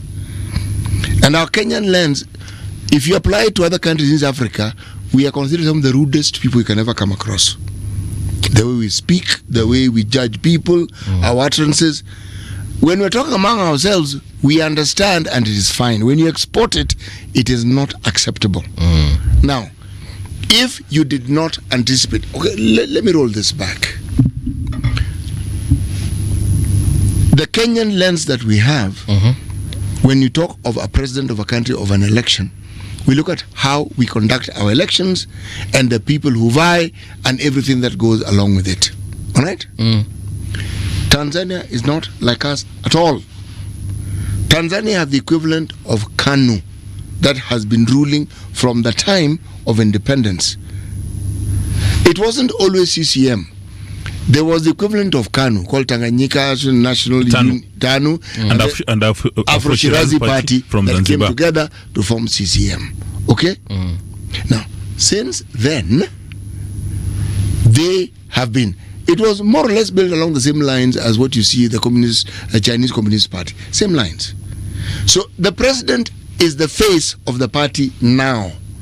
But the party organs are as strong as the party organs that you see in any party in, say, South Africa, with the representative system that they have there. So when you have a presidential election, this is the person whom CCM have put up. And they don't cobble up parties with every election like we do here, where you have this outfit plus the other. Now, when they go for an election, again, Kenyan elections, nobody wins with a landslide. Nobody. The closest we got to it was Kibaki with 60-something percent. Yeah. And that was a rare occurrence. It is so rare we even marvel at it. Okay? Because it has never happened. Us, it is percentages that make you wonder whether somebody actually won. That is a Kenyan experience. Actually, let me buttress what Siti Muga is saying. When you're talking about CCM, then you talk about ANC, and then you bring in KANU before we got before 1992. Now, about CCM is very rich as a political party, very rich financially. Yeah, financially. I mean, they've got resources. Then they are all over Tanzania, in every single village. Yes, they're all over. Then the leadership of CCM is acknowledged at every function. Wherever the president is attending a function, they'll introduce everybody, waseme viongozi wa vyombo vya ulinzi na usalama na viongozi wa chama tawala CCM. Now, the CCM leadership at the district and provincial levels have got a very close connection with the security agencies, because they say that the ones who are supposed to implement the Ilani, I think the party manifesto. Okay. So wherever there are public servants of rank discharging their mandate or services, CCM is close by. CCM is watching. That is why the leadership of CCM in Tanzania is so strong. In fact, it's a craving for anybody to be. You'd rather be a leader of CCM than even become an MP, because CCM gives you a lot of power. That is number one. Yeah. Therefore, it means that with CCM, the other political parties are not as strong, like Chadema, AC2 Zalend, all those other political parties. They're not very strong. Yeah. And they cannot compete with CCM. First of all, the political parties have got challenges with their strategic planning. They cannot raise resources. And then number two, the opposition parties within Tanzania, they don't have strong opposition leaders in the level of, say, the late Mr. Raila Odinga, or Mr. Rigathi Gachagua now, or Mr. Kalonzo Musyoka, or Fred Matiang'i. They don't have strong opposition leaders. Let's begin the sensitive. Martha Karua, please. And Martha Karua, and Charity Ngilu. And I heard you mention that there's going to be a leadership change in Kitui. So we can also mention, you did not mention Enoch Wambua, so there's also Enoch Wambua. Right. I don't know why you mentioned Makali Mulu only. It's because we hosted him yesterday. Oh, okay. Yeah. So they don't have strong opposition leaders. There's nobody in Tanzania like Mr. Raila Odinga used to declare public holiday in Kenya. Who can declare public holiday in Tanzania? Yeah. So when you put all those factors together, it buttresses what Siti Muga is talking about over CCM becoming very powerful. However, with the advent of multi-party politics in 1995, and also in other parts of Africa, those independence era political parties are increasingly becoming weak by the day. For instance, who knew that ANC in South Africa would keep on losing popularity till now they have to form they've got an equivalent of Nusumukate with DA, a party that the leadership of both ANC and DA said never ever are we going to sit in a round table and have a conversation. Now they are, because moja inaangalia Kisumu na ingine Mombasa. Even on issues of the Middle East, the DA and ANC, they don't have a common position. But because ANC has had challenges, now they have to say, for the sake of our national unity, let's have this kind of arrangement. Yes, some sort of broad-based. So you see that those are challenges. Now the same now is beginning to happen with CCM. And I suspect there's a phobia within CCM that if they're not careful, they're going to follow the path of ANC or even the path of KANU. You remember with the Moi leaving office, KANU is no longer. You remember at some stage KANU used to own everything. They even owned KICC. Yeah. So can you imagine the amount of wealth that a CCM has got? If they've been running the nation from even before independence, although the parties have rebranded, so they've got that kind of a thing. And in my view, for us to make progress, and speaking as a proud member of the East African community, now President Suluhu Hassan has got a unique opportunity to midwife Tanzania to the next level. And in my view, she needs to do three things. Number one, create an environment for internal party democracy within CCM and allow every member of CCM to come up with the views, divergent or otherwise, to make CCM so strong so that everybody within CCM feels that in fact their voices have been heard. That would be the first thing. Then the second thing would be to have a constitutional reform process, especially from the electoral side. For instance, the idea that after the presidential election, when the IBC called the INEC declares a winner, you cannot challenge that declaration in court. I mean, I think it's time for them to review that. So that even if your challenge in court is not valid or doesn't hold much water, but it's part of the healing process. Some people, when you lose an election and you take a petition to court, it's not because you stand a chance of winning, but it's through the healing process, so that you can even make your supporters and donors happy. That, guys, can't you see? I tried. I mean, kura yangu ilibiwa, but I went the entire mile, and the Supreme Court or the equivalent did not side with us. And so that would be the second thing. Then number three, they may also want to consider what Kenya has, supporting the political parties with resources. In Kenya, we've got the Political Parties Fund, where political parties are given a lot of resources for 5 years. There are several schools of thought on this that are, should taxpayers in fact be funding political parties, or political parties should get resources on their own? But I think there is merit, especially in the case of Tanzania, for taxpayers to support the political parties, so that you've got a divergent of opinion. I understand from the parliamentary election that CCM has got 270 positions, while the opposition has got 2 positions. Now that means that unless there is really proactive ideas cross-pollination within CCM, there will be no divergent views, because everybody comes with the party line. Basically, the eyes will have it all the time. All the time, yeah. So you see, when you've got opposition, I don't know, a good assembly should be almost in the ratio of 1-to-1. Even a good presidential election should be the winner having about 51%, and then the loser having about 48%, with some ballots, a provision for spoiled ballots. So when you have that, then you've got a very thriving democracy, so that people can come out and express their views. And then finally, maybe the president may want to incorporate the ideas. And I listened to her speech when she was being sworn in. She said she's going to work with the other presidential candidates I think there were about 16 people who ran against her. 17. Yeah, never mind that they have nothing to write home, but she's going to pick ideas. So it may be a very good thing for her just to pick a variety of some of these people and maybe have them as part of her administration, not because that she needs to, but for the healing process in Tanzania. Because you see, when your neighbor down the road has got challenges, then indirectly you have challenges. So I think that is what may work for TZ. This 270 versus 2 that are in parliament, they were all elected, right? Yes. So it's not like ati they were handed this ninis. Kumaanisha wa Tanzania wenye walienda kwa kupiga kura, tuliambiwa ni about 99% who went and voted out of. So they decided to vote in 270 MPs. So clearly they wanted the ruling party to take charge of their parliament. Ni mali tu bro. No. So hii story ingine ya na vile umesema, unless within those 270 of them we have like seriously divergent opinions and views, then Tanzanians have decided that that is the kind of country and government they want. They haven't. That's not the point, bro. Two main opposition leaders, forget being jailed, their parties were not allowed to even participate. Well, you know, for Chadema, what do you set in motion there? You see, everything that you've said, I know you're being facetious. Not that I don't understand. I understand.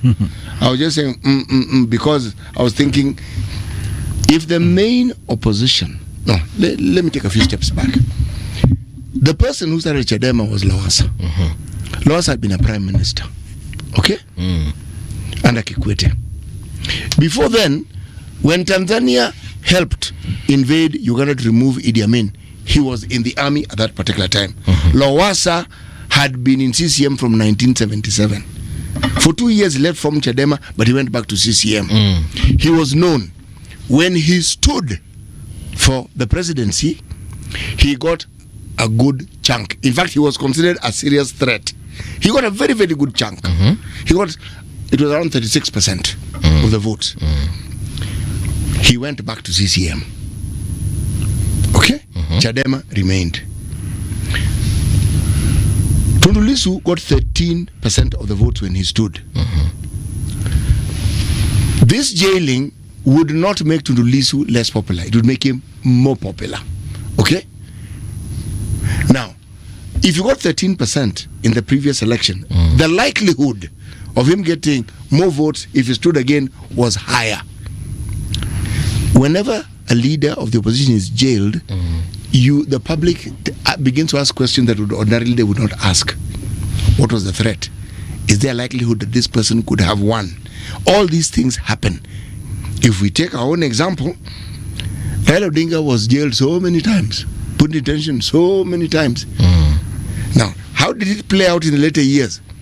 A man loses an election clearly and becomes more popular. It's so contradictory. It's actually amazing. Now we have the situation we have in Tanzania. This situation is not going to be settled easily. And the reason why it's not going to be settled easily, the citizens have tasted something they've never tasted before. Man. Yes. They have never objected this strongly to anything within the country because the party has held many things very tightly. Something has broken. So you cannot go back to that old mold. Now let me bring in a perspective. One of the things about us third world poor countries is this. The people who more or less dictate to us and how we should behave, the people who give us money. Tanzania is mineral rich. These people are not going to allow Tanzania to get into chaos. It's not in their interest. When a president in the inauguration speech talks about bringing in other parties, you're talking the Kenyan language of coalition. You may not think so, but that's what you're doing. Tundu Lissu and friend will be released at some point. Discussions will be held.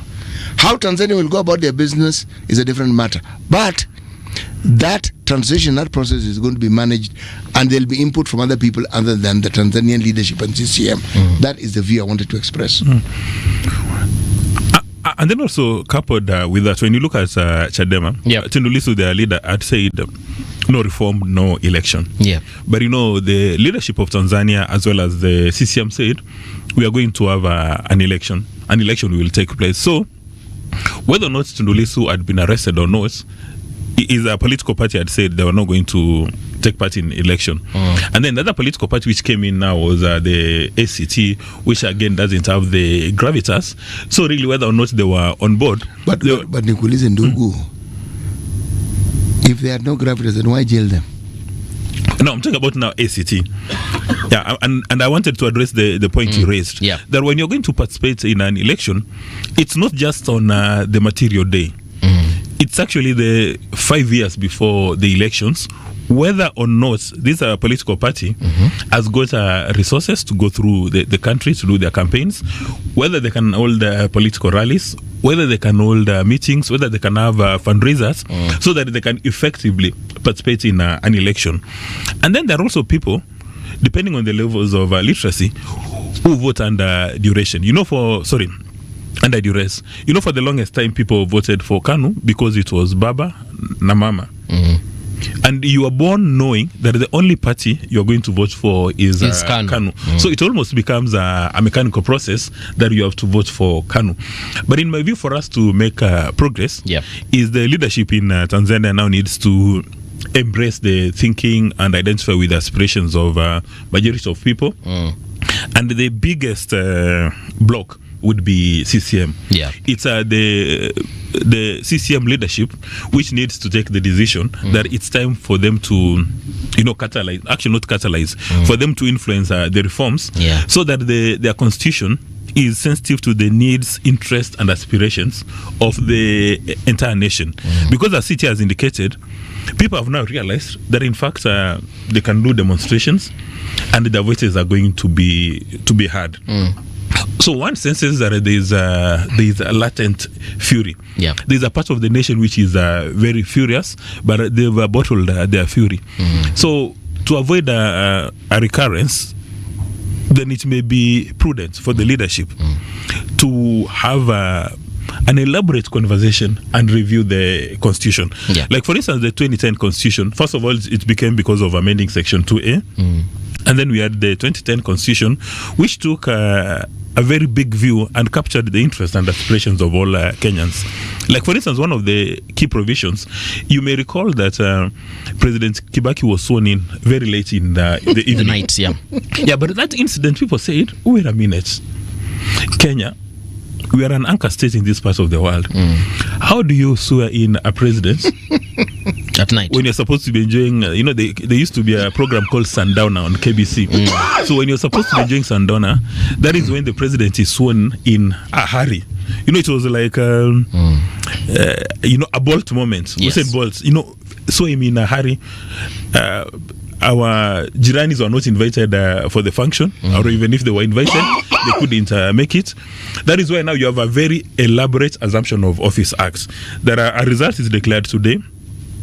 There's a period, if you want to file a petition, you do. The Supreme Court will pronounce itself, and then there's a provision when you're going to be sworn in, and it's very specific that you can only be sworn in public between these time hours and this time. Yeah, in a public place between this time. It's very elaborate. There's even another one talking about the transfer of executive authority, what a principal secretary must do, what a cabinet secretary must do during that interim period. The same applies for governors. Yeah. And these are some of the pieces of legislations which, in my view, I think the best practices, not just in Kenya, but all over the world. Even in the US, it's very clear. The election is held in November, but everybody knows the president is going to be sworn in sometime in January. Yes. So it's important. January 20th. Yeah. And also for them, it's very elaborate. There are it doesn't matter whether you've placed your hand, you've taken oath. When it's midday, automatically you become the president. So it's important to have such kind of elaborate arrangements so that you take care of all these issues to avoid people getting into trouble. Yeah, and that's why perhaps you've said certain things that need to happen in Tanzania. But I'm focusing right now on Tundu Lissu.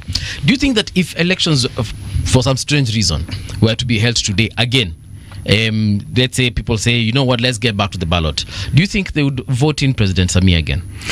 Now Tundu Lissu is in the picture, is on the ballot.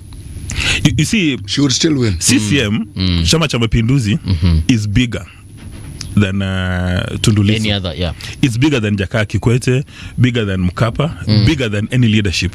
So if you have elections today without any material changes to the electoral infrastructure, the probability of winning is extremely high. Yeah. The only time you may have a change in the margin is in is in 5 years' time. Yeah. That is, if they undergo through an elaborate reform, then there's a probability that there would be the margin would reduce.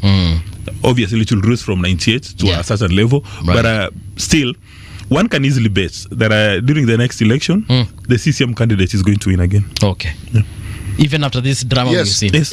The margin of winning is what will reduce. Yeah. Over time. But a party based on the Chinese Communist Party structure, where the party permeates every aspect of society, you don't dislodge such a party easily. Yeah. What you do is you chip at it. Pole pole. Yes, and you are known. As I said, Lowassa was known. That man had been there for a long time, and he was a prime minister. So he's not just an ordinary citizen. And wealthy. And extremely wealthy. Got him into trouble, though, because he was the one. Yeah, it got him into trouble. He actually had to step down from his position as prime minister. There was some scandal that enveloped him. So, according to the laws in Tanzania, the then president, Jakaya Kikwete, had reorganized his entire cabinet again and even to appoint a new prime minister. Yeah. Tundu Lissu may have gotten more votes in this election than he did in the previous one, but to win, no, he would not have won. So then, why did President Samia go through all that? Anyway, that question we shall ask. All presidents all over the world, incumbents, even if they know that they are going to win, and a politician has joined us. When a politician knows very well is going to win, they have to cover every ground, because when they sit back at home, when they're having the shower, when they entertain the probability of losing an election, even when you know you are going to win, but you entertain the probability of a loss, they start having a running stomach, they start sweating, and they call their core team to come back to the table in the middle of the night and say, I know we are going to win. Lakini. But what happens if we lose? Is there the slightest, even if the probability of losing is zero, they'll go back and seal every part. I don't know, for President Suluhu Hassan, you'd understand where she comes from. Yes. Would you imagine if she lost an election, they say, the first female to lose an election, when she had been given the position essentially on a silver platter? Would you imagine the CCM rank and file, people who've been beneficiaries of this CCM for a long time, imagining that we may lose this election? So, they go back and say, wait a minute, what else do we need to do? Yeah. It's like those people who've got a phobia when, say you're leaving home, you locked your door, you get to the car park, but unajuza, kuna kitu nimesahau. Ile mlango kweli nilifunga. Nilizima pasi. Yeah, then you go back and double check. Yeah. And then when you're done, then unajiuliza, lakini na alarm niliweka on. So, you keep on doing those things. Right. Not because you haven't done them, but because there's a certain phobia. There's a doubt. Yeah. All right. Allow me to introduce Maina Korobia. He is an MP, East African Legislative Assembly. Mheshimiwa, karibu tena sana to Radio Generation. Yes. You just found us talking about the elections that happened in Tanzania. Yes. But most importantly, we started by talking about the statement here on the Standard, and I'll ask you about it, what you think of it. Apparently, inasemekana that kuna jirani ambao wameenda kule Tanzania wakaleta shida. What do you think of the statements that were made by President Samia? Because she said, sikushtuka kuona kuna watu waliotoka nchi jirani na kuanza vita humu nchini mwetu. Nitawatafuta kila mmoja wenu na mtajua mimi ndiye amiri jeshi kuu na simba jike. Thank you very much, my good friend Mbuvi and Muga. for inviting me here. I think the last time we met, both of you, was almost a year ago. I remember you hosted me in your respective assignments. But apologies for coming late. And I want to say when we go to heaven, I'll be faster. Yeah. So, thank you very much. Let me give a disclaimer. I was the deputy head of mission for this election observation in Tanzania. All right. For the EAC observer mission. So the extent that I might not give my opinions because of that assignment that I had. Fair enough. But be as it may, the question that you have asked, I think Tanzania, from where I sit, they need to move on from the hangover of elections. They need to focus now on healing the nation and moving forward. They need to focus on the manifesto the ruling party gave to the people and upon which they were elected on, so that they are able to move the nation forward. I don't think there's need to look backwards at who was opposing who was doing what. I think it is more strategic for a leader, particularly with the kind of situations they have had the last 1 year in as far as this election is concerned. I think it would be best if they looked forward rather than looking backwards, because otherwise you will have issues internally and also externally. Because I've seen a certain senator in the Senate of US actually raising a concern that they might discuss their relations between the US and Tanzania. So for me, I think it is best if they moved forward, other than looking at the factors that involved the election. Because in any democracy or in any competition, there will always be varying interests. So, and sometimes the best thing is to move forward. I want to take it and take a positive lesson from how I see the Kenyan kind of politics. Sometimes we might say that, sijui,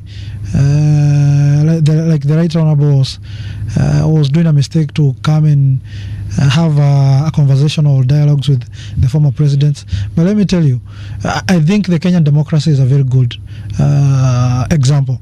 That once you lose an election or once the competition is done, it's always good that leaders come together and you're able to forge forward. Don't look backwards because it was a competition.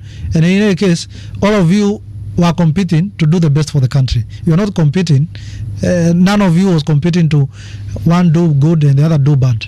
All of you are competing for the best interest. So I think it is in the best interest of Tanzania if the administration there looks forward and even looks at how they can bring other alternative voices to the table. Otherwise, they might be planting a very unsustainable seed of discord in that country. Yeah, from my observation. Yeah. And it is a general. When I say my observation, I mean the general observation of how I saw things. Yeah. So, in your opinion, then, what is the best formula for them moving forward? Because let's not forget, people have died in the last couple of days. There are people still in prison. There are parties that feel like they weren't given enough, they were not given the opportunity to represent people as far as the elections were concerned. So how do they move on from that? From where I sit, I think unconditional release of all political detainees so far. Unconditional. Release them. Then allow parties to participate in the elections, even for the presidential seat, irrespective of what those parties are saying. I think that would be good. Allow the INEC, it is called INEC there. Allow the INEC to be as independent. I'm happy, and I have to commend that during this election they brought some electoral reforms. Previously it was NEC, the National Election Commission, but now at least they have brought a factor of independence. So, and to my best of observation, they really tried. The INEC really tried to show its independence. So for me, I think because every democracy, even Kenya and even US, it's work in progress. So I think they should strengthen INEC, make sure there is pluralism political participation Yeah. of all political parties and individuals. Be accommodative. Like I found the City Muga side here. If they actually allowed every political party to participate, CCM would have still won the election. From how I saw things on the ground. So sometimes these worries and anxiety, it can bring a nation that would have otherwise been strong and united and down. So I think the best thing is look at things from a larger picture. A political competition is a one-day event, but you still have 5 more years of people to live. And then the other about the statement by the issues of the people who we are saying are victims of the election, post-election. Yeah. In terms of their lives and what have you, and properties also, because I also saw properties being destroyed. I think it is good that a country that has not had such a thing, sometimes Kenya, we have normalized some of these things. In such a country where things are not normal. In fact, nikibebwa na not border taxis, and the places that I was saying, let me not specifically mention them for purposes of their security. This is a new thing for them. So rather than having strong statements, I think the best approach is where it doesn't cost anything to say sorry. Yeah. I mean, I've never understood why leaders don't say sorry, even in the country, here in our country. It doesn't cost anything. Sometimes it's good, the victims and any other person who has been affected by the situation, to have that closure, and you show empathy to them. It's not the leadership aspect, it's the paternalistic attitude that we carry into positions of authority. So it is then heightened, where by virtue of your position you think you're right, simply because you have authority, you have position, and you dare anyone who would question you. It's like the jailing. It is not that they did not understand that they could win. It's how dare this. It's a mentality that African leaders have. How dare this person have a contrary opinion to mine? So we will teach you a lesson. That process of teaching you a lesson, we jail you, we beat you, we harass you. It's something that we see panning out. We see it in Uganda. Here we've seen it for the longest time in the days of Kanu. We have seen the tear gas. This tear gas thing is crazy. Somebody is being buried, you have a funeral. Tear gas. You're wondering, hey, what is this tear gas for? And even before you've understood it, at least 2 people have been shot. You're saying, this was a funeral, for heaven's sake. What on earth is happening with these people of ours? So these crazy things happen, and you have to understand the craziness from a Kenyan perspective and the lenses that we wear when we look at these things. And what you're spot on about, and you and I are in agreement, Tanzania has never seen this before. Actually, to buttress your point, I was in Tanzania myself a couple of days before the elections, and I made very interesting observations. Can we hold those observations for the news? No. Yes. Of course, I'm kidding. All right, so here's when we return, we get this versus observation. Radio generation, the sound is fine. Pump it up, turn it high all the time. Let the music move you, let's sway. Radio G's got your jam all day. Radio Generation, the home of urban soul.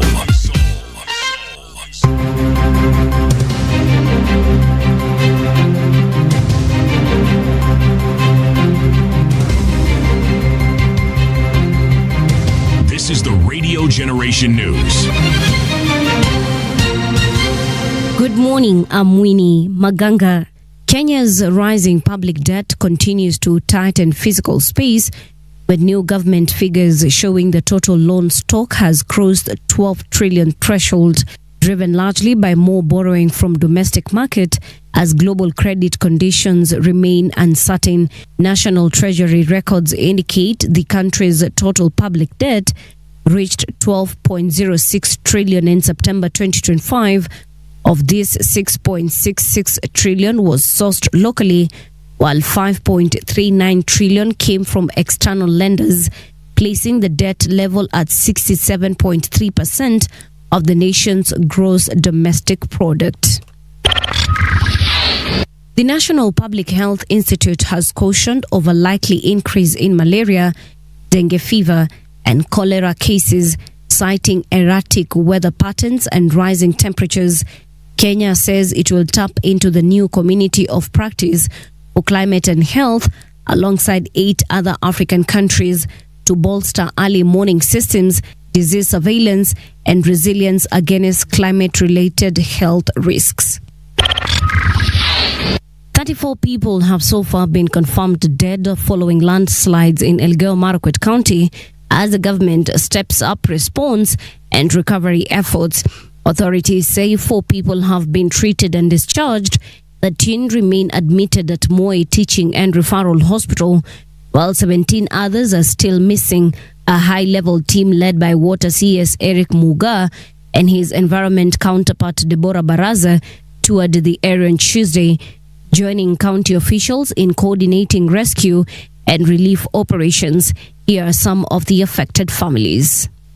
Amechukuliwa na maji yote, sina baba na yeye mzee, na hakuna vitu yeyote, na hakuna vitu nyumbani, na sisi tu ndio na kaifi tu. Watu wangetolewa waende sehemu ya juu, alafu upande wa hanging file yote ikuwe conservation area, waweke tu miti blue gum yote. I think hatutakuwa na shida tena.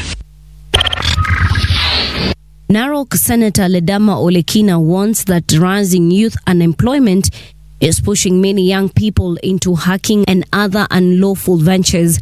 Is calling on the National Treasury to introduce tax incentives for companies that take on interns, saying such a move will help cut joblessness and unlock innovation among young people.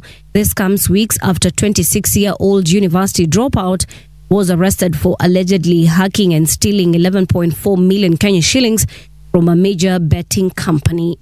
We have to scan our horizon, our current horizon, to see what is going wrong. Come up with scenarios, build scenarios, and ask ourselves, what if we did this? And the scenario that I want us to build here today, Mr. Speaker, is what if the Ministry of Treasury comes out there during the budget days and reading the budget and says that private sector, you will receive a tax rebate if you employ or if you take in interns to be able to end unemployment. What will happen? Tanzanian police have lifted a nighttime curfew imposed since last Wednesday in Dar es Salaam following deadly election protest. Following the unrest, the internet was cut nationwide. Observers from the Southern African Development Community said in a preliminary report that the election fell short of democratic standards. The 2 main opposition leaders were unable to contest the poll. Tindi Lissu is in detention on treason charges, which he denies, while Luhaga Mpina's candidacy was rejected on technical grounds.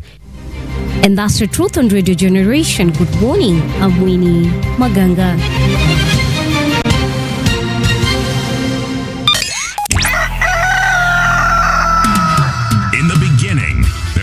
Radio. But now there is Radio Generation's The People's Breakfast. Curious and bold, getting facts from the shadows. That's what it is. Now, as the city wakes and secrets stir, a bright new voice shines. The People's Breakfast. Your morning, your voice, your journey. Good morning. Good morning, my neighbor. Welcome to the home of hard truths and bold insights. Radio Generation. Yes, indeed. Radio Generation. It is 6 minutes past 9 o'clock. We're in the last hour, and the conversation is about elections in African countries and strengthening democracy. Welcome back. I was just having a conversation with Mheshimiwa Maina Karobia. He's an MP at the East African Legislative Assembly, and also we do have Dismas Mokua, a political risk analyst. Mokua, pole nilikukata ukiongea pale saa zile. We needed to get into the news. So now you have this chance of completing your sentence. You were talking about some observation you had. Yes, I made some observations in Tanzania, and it was very interesting. And you know, if you want to understand the political environment of any country, then you speak with cab drivers, and then you go to the local bar for a drink. Right. And there were essentially 2 conversations. There was a group which was saying tunatiki, meaning they're going to vote for President Suluhu Hassan and CCM, that they are going to participate in an election. Then there was another election which was saying tutatokea ama tunatokea. Then the ones who said they were not going to participate in the election. But the environment before the election and after the election is polar opposites. Like, for instance, the entire Tanzania was awash with CCM electro paraphernalia.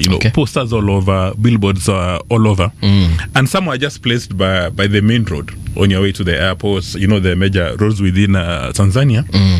And one would observe high levels of discipline. There are posters placed by the road. Nobody would deface it. I mean, and even people are saying, if this was Kenya, then people would have defaced them. Here we deface and everything if else. We don't like you, we tunairarua, tunachora vitu, we give you devilish horns. Lakini hapo unapata posta ya Mama Suluhu Hassan imewekwa kwa barabara, busy highway, na kuna mtu amepigia msumari, and it's very clean, it's not dusty. So some Kenyans were asking, hapa kunaendaje? And nobody can even lift the poster. Then we said that these are very high levels of discipline. But nobody knew that a few days later everything would turn upside down. But I'd like to take a departure from what Maina has said about moving forward. In my view, you can only move forward after you accept the prevailing environment and the situation, so that you do not repeat mistakes. Because if you move forward without accepting the obtaining environment, then there's a risk of getting in danger.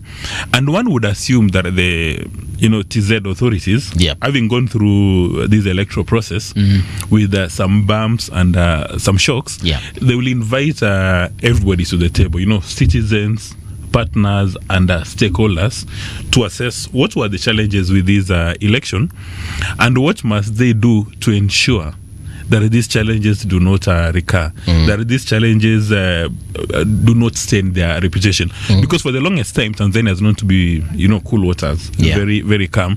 So they need to have these kind of conversations and make sure that they do not get into this trouble again. Because if they do, then it may be normalized. It can easily become a best practice, and it's not in the interest of Tanzania or the East African Community member states for there to be this kind of turbulence in any EAC member state.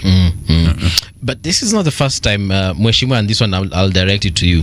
This is not the first time we're seeing leaders in opposition from countries from all over Africa being either arrested or last minute disappeared or something of the sort.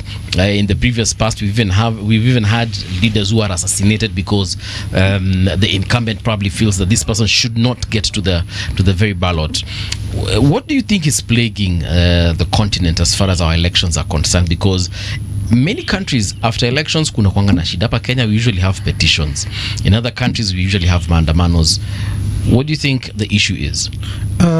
From my keen observation about elections in Africa, it's because we make elections a matter of life and death.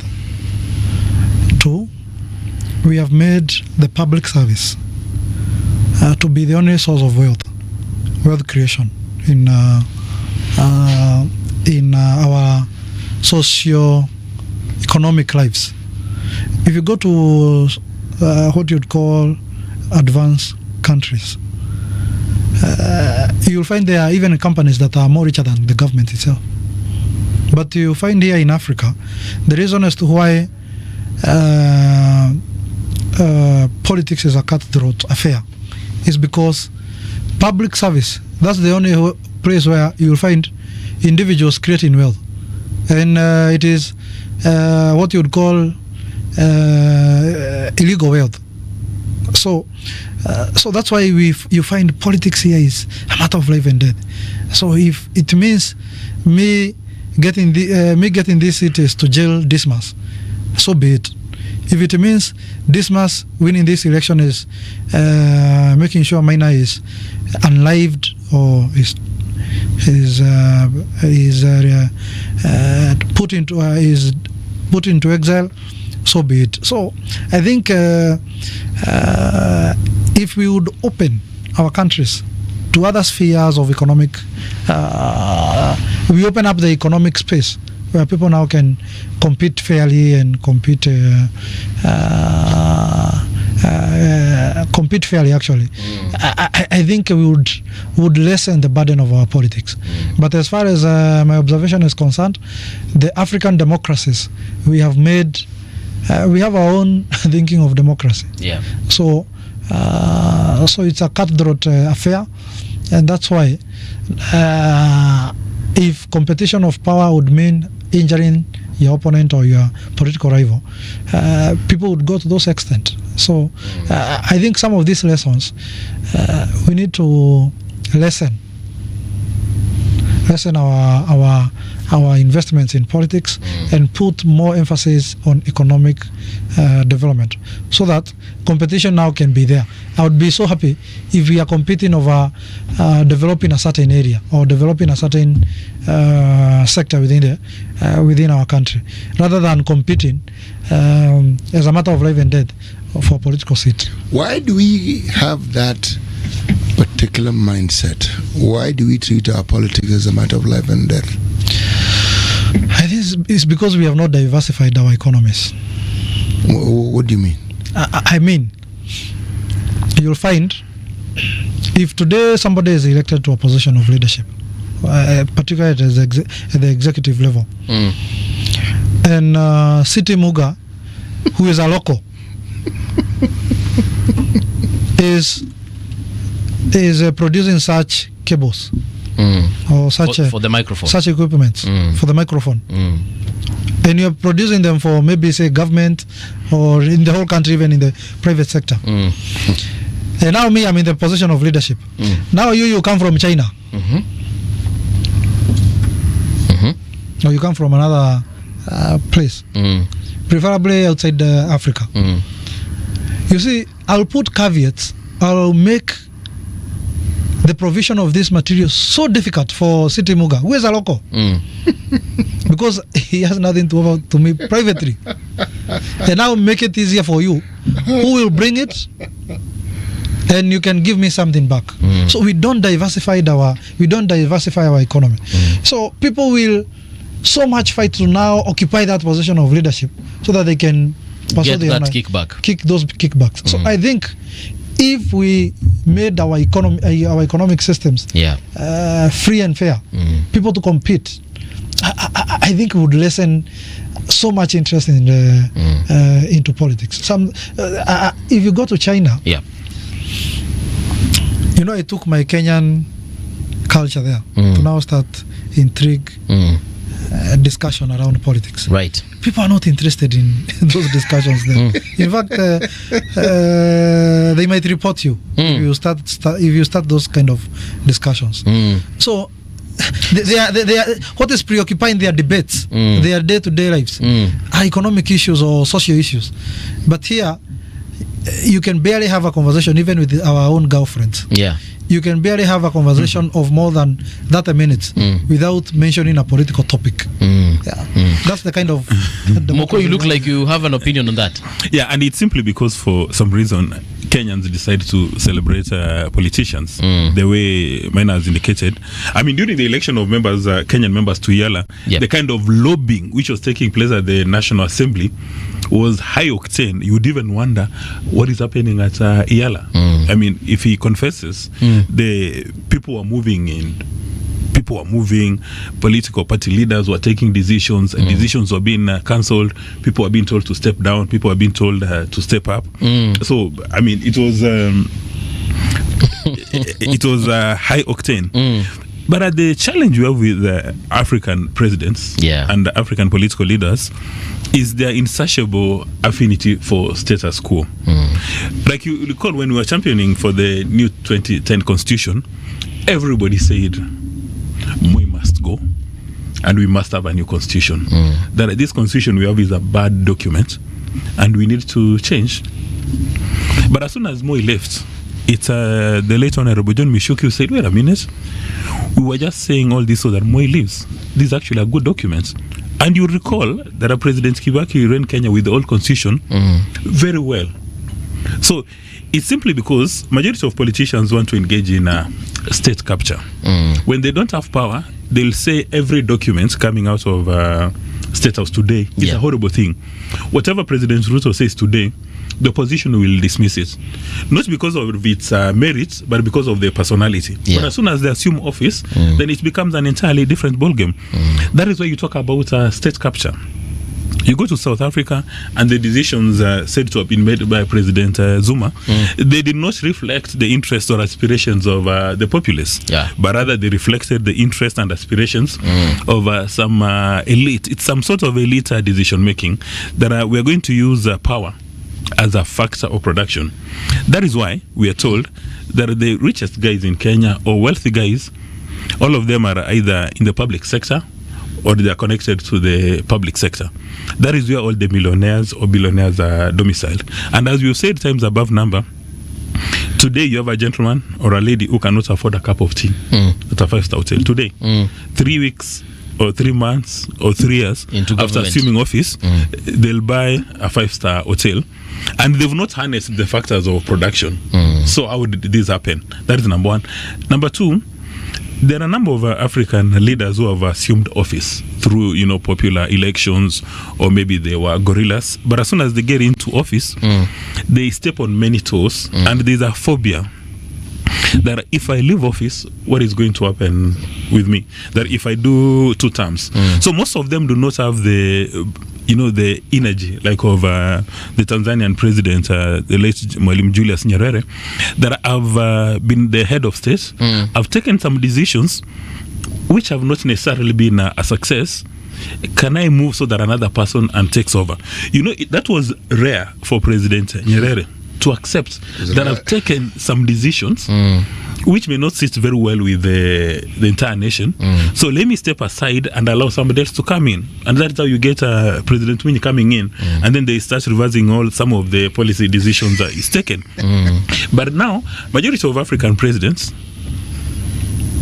wanaogopa kwenda nyumbani, because they say the kind of torture they've been visiting on the opposition leaders and other politicians, if they leave office, what is going to happen to them? Revenge. Yeah, revenge. And that's where Kenya is a shining example in the region.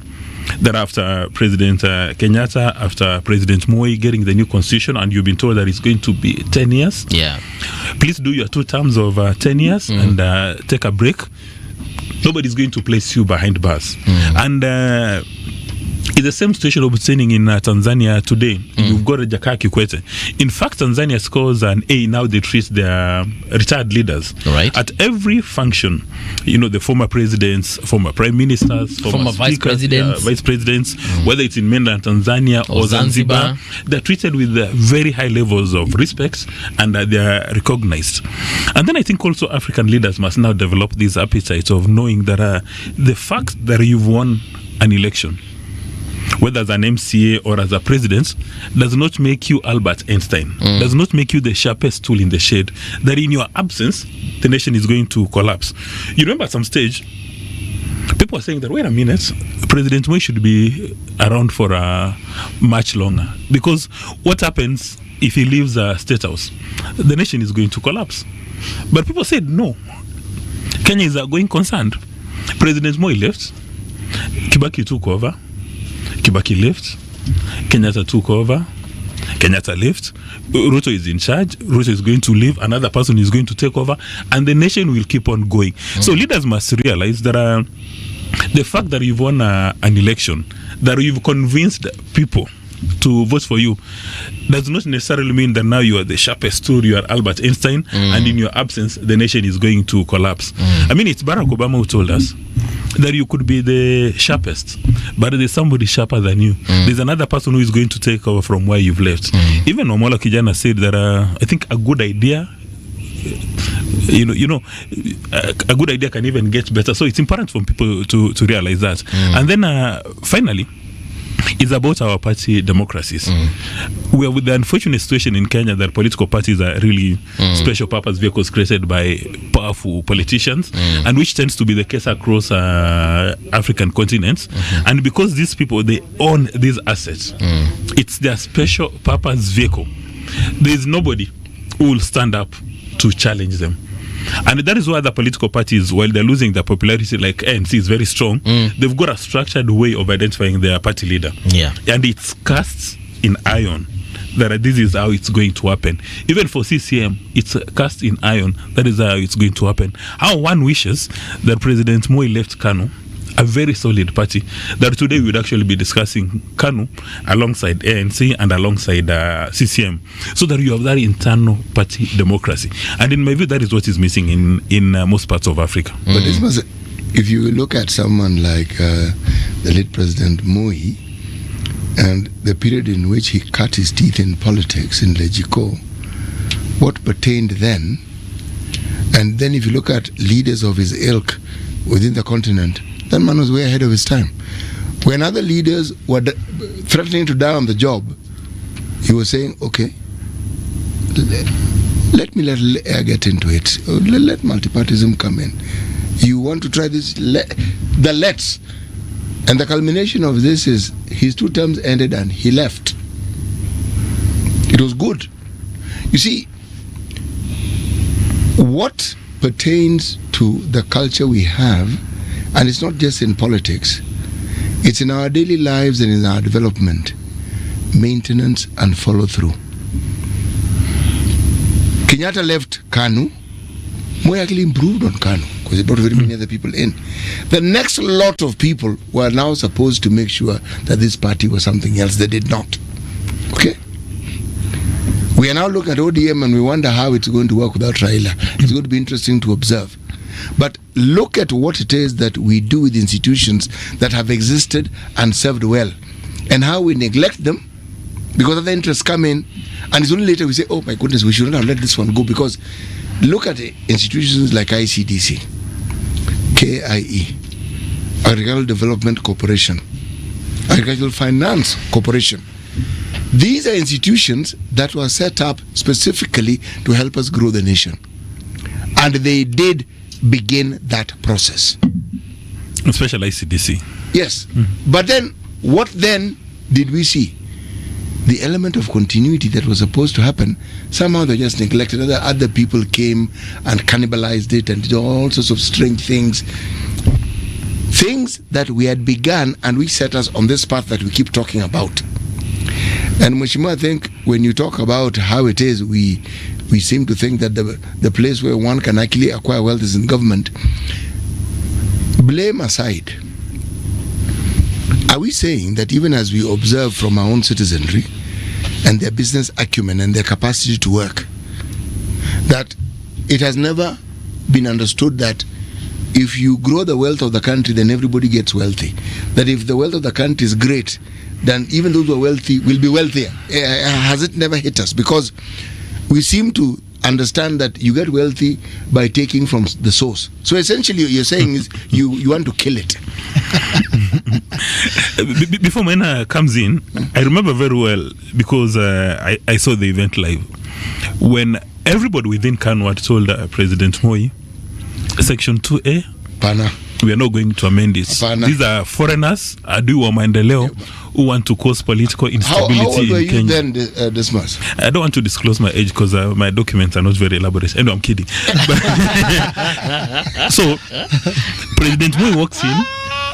It looks at the audience gathered at it was Kasarani. Then it used to be referred by JJ Kamotha as Kisirani. And he says, as a political party, you've taken a decision to amend Section 2A. Section 2A is what made Kenya a single party state. Now, the audience, their jaws literally dropped to the ground because people had prepared for 2 seconds. Yeah, people had prepared speeches to say, Moi, that you are the king. Kangumu. Yeah, you are the solid guy. Don't succumb to this pressure. But Moi said, guys, we are going to amend Section 2A. Now, the court poets or court jesters were courts with their pants down. They didn't know what to do for another moment. It was 2 seconds, and then they shouted. Yeah, and of course, that shows, that demonstrated Moi's leadership. But unknown to them, Moi had put together a plan in place that after doing his 14 years under those circumstances, still he was going to run and be president for 10 years. And this is what City says that Moi was ahead of his time. Then I also remember another event at at Nairobi Serena Hotel when Uhuru Kenyatta was conceding. At that stage, people had said, wait a minute, the head of state is called President Moi. You guys, you want to concede. But President Moi told them, you guys have run in an election and you've lost. Can you go and concede? So a speech was put quickly together, and then having been walloped, beaten into a pulp, Kenyatta came and gave a concession speech, which was a very rare occurrence because people said, wait, President Moi has been in office for 24 years. How can you guys lose an election? And that was the last time we ever saw such a thing. Then around the same time, when President Kibaki was being sworn into office, the environment in Nairobi was so poisoned. I mean, depending on how you look at it. Yeah. When President Moi on his way to Uhuru Park, because again I witnessed the event, you would actually touch the event, you would feel the transition. It was palpable. Yeah. Then some folks crawled from the woodworks, wakaanza kutupia Moi matope. They did not even acknowledge that if Moi would have decided to say that I'm not handing over power, he would have done it. Because you see, having been president for 24 years, you've actually created a system which is loyal to you. Yeah. Everybody serving then is loyal to you. And at that stage, President Kibaki was in a wheelchair. But President Moi again demonstrated leadership by going to KICC, to Uhuru Park. Kibaki's speech was not gracious. Yes. It was not gracious. For someone who was having power handed to him, it was not a gracious speech. No. And President Moi sat there, he listened.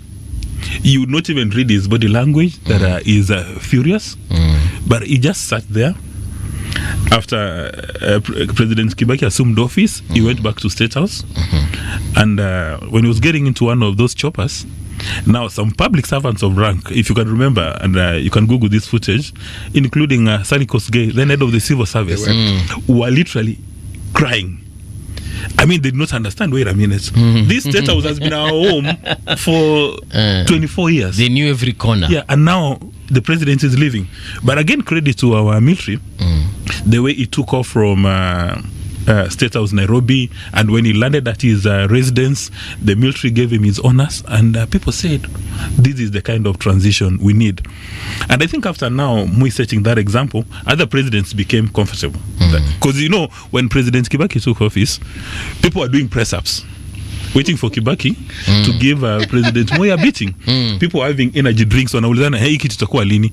And I recall Mr. Kreitu Murungi, then a key member of President Kibaki's kitchen cabinet, they even wanted to start antagonizing the president, saying, now go back to the village, take care of your cows, we are going to teach you how to run the nation. There's even, I think, the property that President Moi had somewhere in Kibera. They even wanted to repossess it. That was not his property. Yeah. That was the official residence of the vice president. And it is Kibaki who ensured that it now belonged to Moi. Cabernet Gardens. Yes. Yeah. Kibaki is the one who said, apana, hiyo ikae ni yake. Yeah. Yes. But you see, now that is how Kibaki acted with grace. By showing now I'm president, if I want to give you a beating, I've got all the powers in the world. If I want to visit, I can make your life a bit of a makesi. Yeah, zote. But he said no. This gentleman, treat him with his respect. So you're saying that President Kibaki was merciful? Not merciful. In my view, he just did what the head of state is expected to do. Yeah. Because you see, what does it serve you? You start harassing president, an ex-president, yeah. And then when you leave office, the person who takes over can also start harassing you. So it's going to becoming like a cycle, and when will it stop? Now, that is one of the challenges facing majority of the leaders in Africa. The fear of the unknown. I mean, you remember Robert Mugabe. The reason why he feared leaving office is he had terrorized everybody, antagonized everybody, and he had no idea how life post-presidency would be. That is why they say, I'd rather die in office. I mean, if you go across West Africa, there's a country called Cameroon. The president has just won an election, and they even jokes around town that he has no idea that he was running for office, and he has no idea that he has won an election, and I don't know whether he's been sworn in. So it's the fear of unknown which makes majority of leaders not want to leave office. The transition, like with the many things that happen, There are things that you will never know of, you'll hear whispers of, somebody will tell you. But then there are negotiations that take place behind the scenes. Because when you have a government that has been in place for 24 years, in those times, that government has offended very many people. And the people will want revenge. Okay? That has to be negotiated. There are those who will claim this particular government pilfered. That has to be talked about. Because everyone, let them return everything they took. There has to be guarantees that this is what will happen, this is what will happen. And we thank Kibaki for that. When I say he was a practical president, he was. Perhaps like you're saying, maybe there were those behind the scenes negotiations whereby ilisemekana cheki, we ukienda home, trust me, hatutakusumbua, weende utulie. Actually, there are foreign countries that had wanted reparations. Kibaki said no. He said, in this country, we'll be creating a problem that is going to follow us on throughout generations. You forgive, you move on. It happened, yes. Leave it. Let's go on. Now, you see, we have developed a culture, and as you see it, Kibaki opened up the spaces that we are now enjoying. It is his presidency. Moi kicked it off. He flagged it off and said, 20. The actual opening up, and to understand it, remember Ridiculous? There was this group called Ridiculous. They used to make fun of Moi. Tell me on this continent where you as a boss, you as a bunch of comedians could make fun of any president. You die, chief. Moi really set us on that path. That's why it was called Ridiculous. Yes. Now, Kibaki opened it up even more. Because it's in the Kibaki era that we started seeing things that we had never seen before. One, we actually saw ministries working and doing what they're supposed to do. Because you didn't see Kibaki. You didn't hear Kibaki. The previous government we had saw Moi almost every single day. This one you didn't. The buck stopped with those people who are in charge. We have a culture, and our culture goes along with our culture for criticizing everything under the sun. To the point where we don't even appreciate that these things we refer to as the handshake are an excellent culture that we've created. You have a political problem, you shake hands. Other places, people go to the bush and a war begins. 8 years down the line when you are asking, what were we fighting about again? By that time, the country is in shambles. I mean, look at what is happening in southern Sudan. Not Sudan. No, actually, both Sudans. Yeah, both Sudans. Because you've got a few powerful generals, about 10. Yeah. Very powerful generals whose word is as good as law. But because they've refused to have a conversation over a cup of tea, a round table conversation, the country is in a crisis. And more often than not, it just takes what you City is saying, handshake or a dialogue to cure all these things. Yeah. Because if you go to Sudan, those two generals were working together under Bashir. Yeah. Yes, under Bashir, who himself was a military man. Yeah. You must not forget that. Yeah, military man, yeah. Yes. So what stops them from having a cup of Kenyan coffee or Kenyan tea in a round table and ironing out their issues? But it appears they've got a mutual contempt for each other that they cannot afford to sit on a table. There's a bit of ego. Now, we are told when Kibaki was the president, the cabinet was very effective. There is actually cabinet ministers who took decisions. Kibaki had no time for even side meetings, and even if you wanted to have a conversation with him, it must be an issue that would wait for another cabinet meeting, and then the head of the civil service must attend the meeting. So the idea of discussing state matters in a Mpangwa Kando like of thing, under a mango tree, never ever happened. And I also understand, because I've had the opportunity of relating with a few permanent secretaries and cabinet ministers who worked under President Kibaki, that when you go to his office with a nice idea and he accepts it and the minutes are taken, he will ask you to leave his office to go and implement the idea, because the idea is so good it can't wait. But if you go there, you are discussing a certain idea and then he offers you a cup of tea and mandazi, no, you've been wasting his time. Your time ilikuwa useless. Yeah, so he said, because you came to my office to waste time, okay, please enjoy a cup of tea and have a mandazi. Ukimaliza, ongeza ingine and have a mandazi.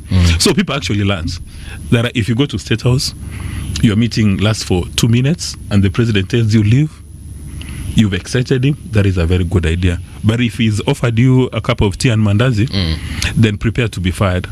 Mheshimiwa Maina, prepare to be fired. This concept of democracy that we are having here in Africa, should we rethink perhaps how we run our affairs as Africa? Because I feel like democracy really wasn't really designed for this continent. when we look at the kind of problems we're facing. For me, I think we, in my view, and this is where now Dismas comes in. I think it would be prudent if we engaged political thinkers around the psychology of the African person from a political perspective, the social interests of the social aspirations and economic aspirations of an African person, and then recommend or diagnose a political system. Because true to it, as you're saying, democracy is a very expensive affair for us. If you look at the cost of an election in Africa, it's too costly. Some of these resources that we spend to campaign, to actually for the IBC or the Electoral Commission to manage the elections, it's too costly. Last night I was having a conversation with somebody, and I was saying that for you to have a chance, a fair chance, to run a presidential election in Kenya, to campaign for a presidential election in Kenya, you must have an upward of 40 billion. At what? To run a presidential campaign. To have a fair chance. Yes. Why? Kenyan shillings. Yeah, shillings. But why 40 billion? Exactly. That's what the movie is asking. What are you going to do with the 40 billion? Yes, for campaigns. No. To have a fair chance in this campaign. No. To have a fair chance in presidential campaigns in Kenya, 40 billion. And I think what Maina is saying approximates real figures, because number one, the costs of logistics moving from point A to point B. If you're running a presidential campaign, if you don't have access to at least 10 choppers, then I don't even talk about a presidential campaign. And then the Kenyan politician, they expect to be given allowances, standing allowances, food allowances. There's no politician who will confess that they give these allowances, but there's a very heavy cost towards mobilization. Then also the cost of having your agents on election day across the nation, and you don't just return them on day one. The election is tomorrow, and then the day after umemalizana now, you must take them through a training process. You must have a political party that you are going to run, so it's very expensive. But however, on then you must have candidates. Yes, that you have to finance. Yeah. However, on the cost of IBC, I think for IBC there is some hidden thing there, because if you can transfer money on your mobile phone right now and it's safe and secure, why can't we get a technology? For me, I think the reason why our elections in Kenya are very expensive is because of cartels and vendor interest within IBC. Like, for instance, if you are a Kenyan and you've got an ID, again, where must you register as a voter? Can't we get a system whereby the government agencies can share this information?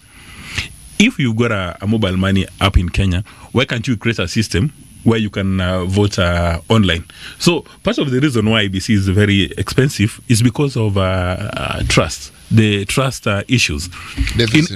In other parts of the world, voting day is not a public holiday. People go to work in the morning. Around 10 o'clock during their coffee break, they go cast their ballots and come back. An election in Kenya is almost a security operation.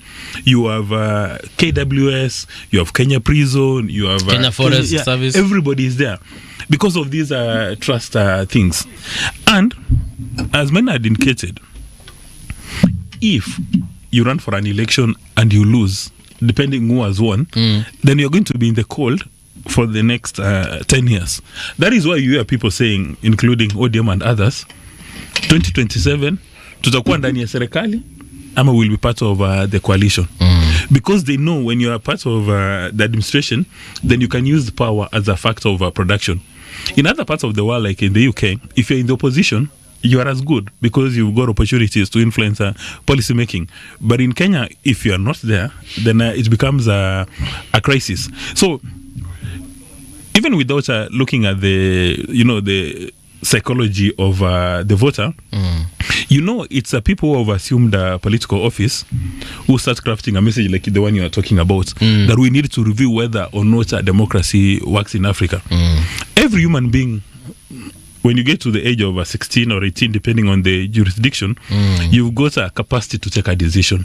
So take a decision. So if you're in a kingdom or a monarchy, then you run with it. But if we have embraced democracy, that we must elect people into office, let's make it very competitive to elect people into office, and let's also make them appreciate the best practices, respecting term limits, respecting that if you're running for office, there's a probability of winning or losing. When you lose, accept that you've lost. But make sure that the political competition is free, so that everybody stands a fair chance. Because it's useless to go into a political competition when it's already rigged and you cannot stand a chance. The reason I'm asking about democracy in Africa is because, number one, even here in Kenya, we still have politicians who believe that Raila was rigged out of several elections, right? So, his election was stolen, his win was stolen, and it's happening also in other countries. Then we have also countries where leaders have been in power for a very long time, and like I know we were joking about this, but it could be a reality whereby there's a president who was elected, he has absolutely no idea he was actually even in that election, in the ballot, and then we also have other examples we can pick out where presidents wanakatalia pale hivyo and they become presidential monarchs. So for that reason, and actually another point, when we look at even our own political parties and their structures, political parties are number one, they belong to certain individuals. Kuna mtu alianzisha chama na yeye ndiye anadeciding whatever happens in that chama, so that chama becomes like a small kingdom where he decides whatever happens. His word is law. Exactly. So if there is no democracy in a political party, how do I honestly expect there to be democracy during elections and even after the elections? Paul. So when we take that into account, should we reconsider democracy? Yes, City. Paul, political parties are not democratic institutions. The world Exactly. over, they are not. Yes. They are not. So here you talk of individuals who own them. Did you just say the world over? Yes. Yes. They are not. They are not democratic institutions.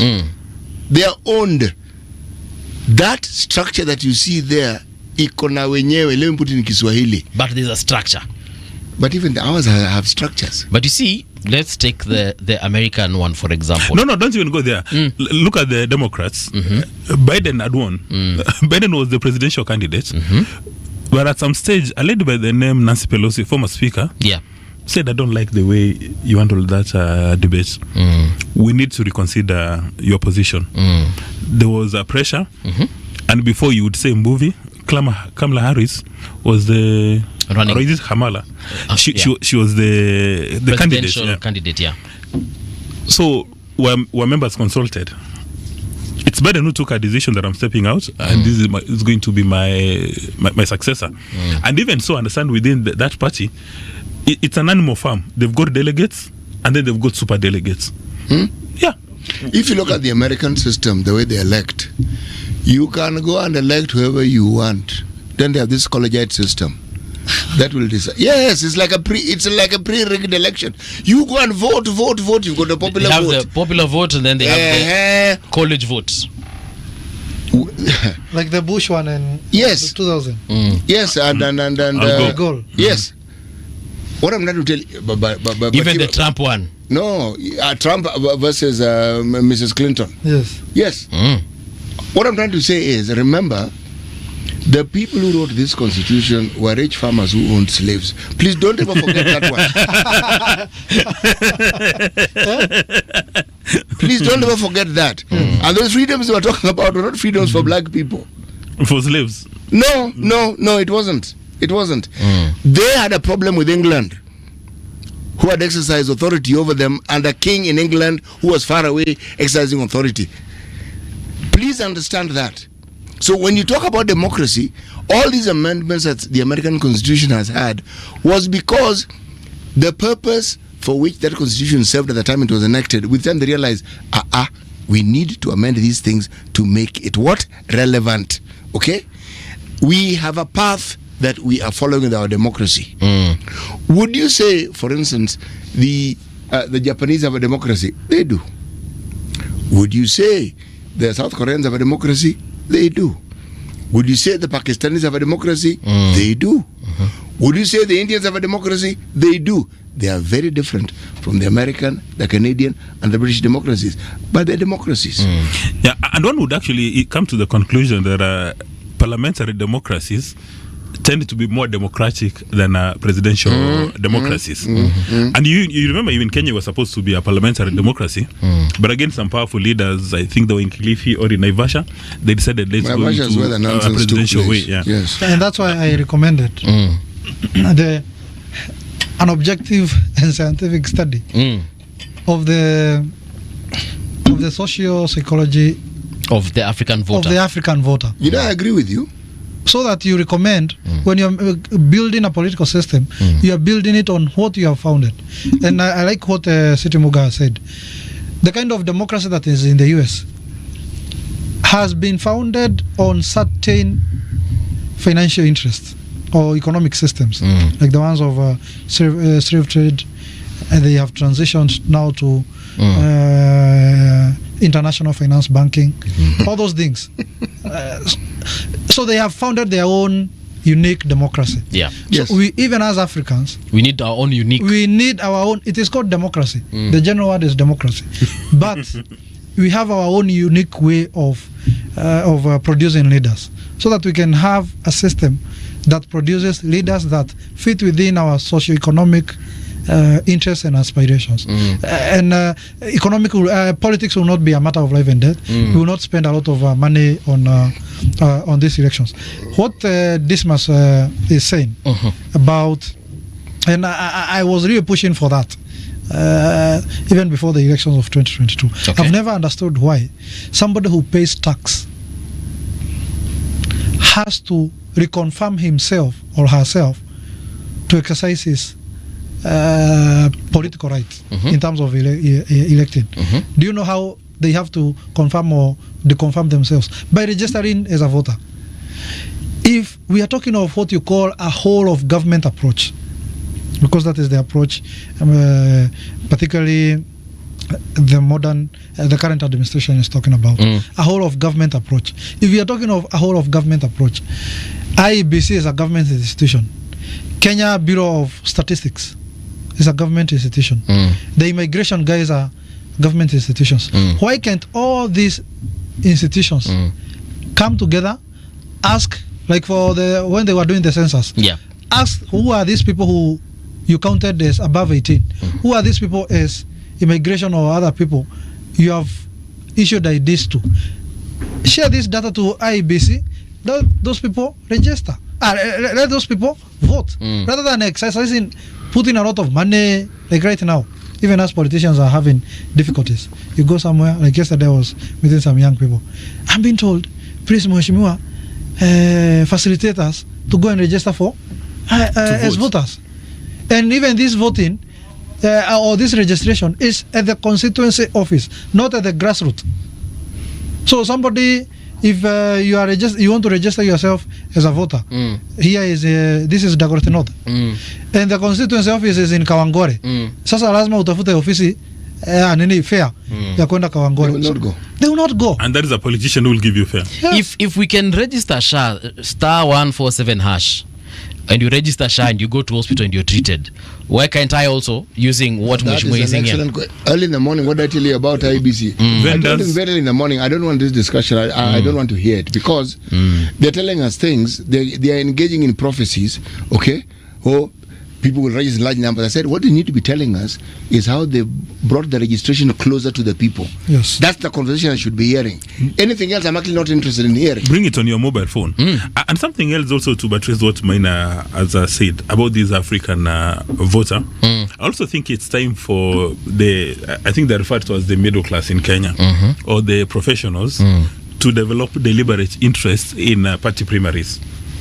Well, again, the party owners have got the yam and the knife, but still, majority of people have no idea. Majority of the Kenyan voters don't know what a party primary is. So they wait for ODM to give them a list, or for UDA to give them a list, and then you go to the ballot, falsely believing that you are going to exercise choice. This must allow me. What represents a party primary in Kenya is when parties go through their nominations and they decide who. I'm wording it carefully. Okay, when they have what we call their party nominations, so that whoever is going to vie for that seat is determined. But they have constitutions that allow them to give people direct nomination. Yes. You see? So you wonder, why then do you have this process? Why don't you just give everybody direct nomination? So, but do you know why that happens? Yes. In part, party primaries are used for fundraising. Like, for instance, if using an example, if say Langata is an ODM stronghold, is it fundraising or is it extortion? It's fundraising. But again, I've seen a number of professional groups coming up. Like, for instance, from Kisii and Kuria, there's a gentleman called Sam Nyamweya, who is the chair of the professionals group. And what they want to do is they want to ensure that only people with capacity, character and competence run for these seats. So they want to ensure that professionals actually come up and identify these people. Sometimes you have you're infringing on people's rights. He's infringing on people's basic rights. How so? Who is he to set the standard to say that we only want? Who's going to do? Who? Everything that he says should be decided. Who determines this? The point he's trying to make, I understand that it actually makes sense. I'm being facetious. But the point I'm trying to make is this. We're actually missing the point. This is running around in circles. We have not accepted as a people, as Africans, that even if you vote someone, that person is your servant, not your boss. How can we have people who work for us in our homes and elsewhere. They don't give us instructions. We give them instructions. They offer an opinion and we accept it. Here you give someone a job and then this is the person you keep running to. You keep, until, this is my view, we learn to hold leaders to account. These young people we keep referring to as Gen Zs are doing it very well. They've understood it better than we have. We don't hold our leaders to account. It doesn't matter whether that person is educated. This is the most educated parliament we've ever had. And they are by far the most useless parliament we've ever had in this nation. By far. And one would say the same about governors. We insisted that to be a governor, you need to have a bachelor's degree. Because we were, hoping that you're going to have some outcomes. But I look at the Auditor General, all the accountability institutions, every single day they point to issues around governance within the county governments. Yep. So, but for me, I think, the professional groups, they need to come up and at least try to save people from the basic level. Because you said that there are some people, every person knows in the village that huyu hata huwezi wacha ng'ombe yako kwake ukienda kwa safari, because when you will come you will probably enjoy your cow's meat at the local butchery. But these are the same people you give political office. So why can't we have these professionals coming up all over Nairobi to work with political parties? Because we are told that we may have zero interest in politics. But politicians and politics will develop interest in you. You are a very intelligent fellow who understands this country better than even I do. What are you talking about? People coalesce around politicians because they're expecting to get something back. That is what happens. Even the discussion about the amounts of money, I find it repugnant for a very simple reason. Without meaning to, we are actually encouraging this entire culture we've developed over time of money. We can make a statement and say this is what is done. Why do you need so much money to actually demonstrate that you are able to give the people what they need, not even want? And we speak about this and we accept it. That is where the problem begins. Why are we accepting it? Why do we accept that a presidential election must be 40 billion? Why do we accept that when somebody wants to be an MCA, you must have, God knows, 10, 20... For heaven's sake, why do we accept all these things? And also, mine has pointed to a very disturbing fact.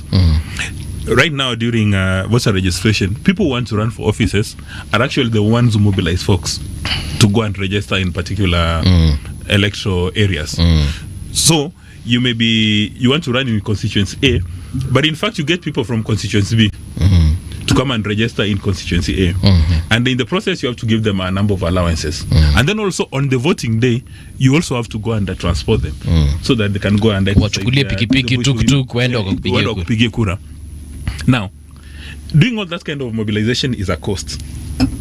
So the politicians say they've got an incentive to go and recover that amount of money they've used for mobilization. Once they get this power. Once they get into office, because they said this is an investment, and it's now been demonstrated that politics in Kenya has got a superior return on investments.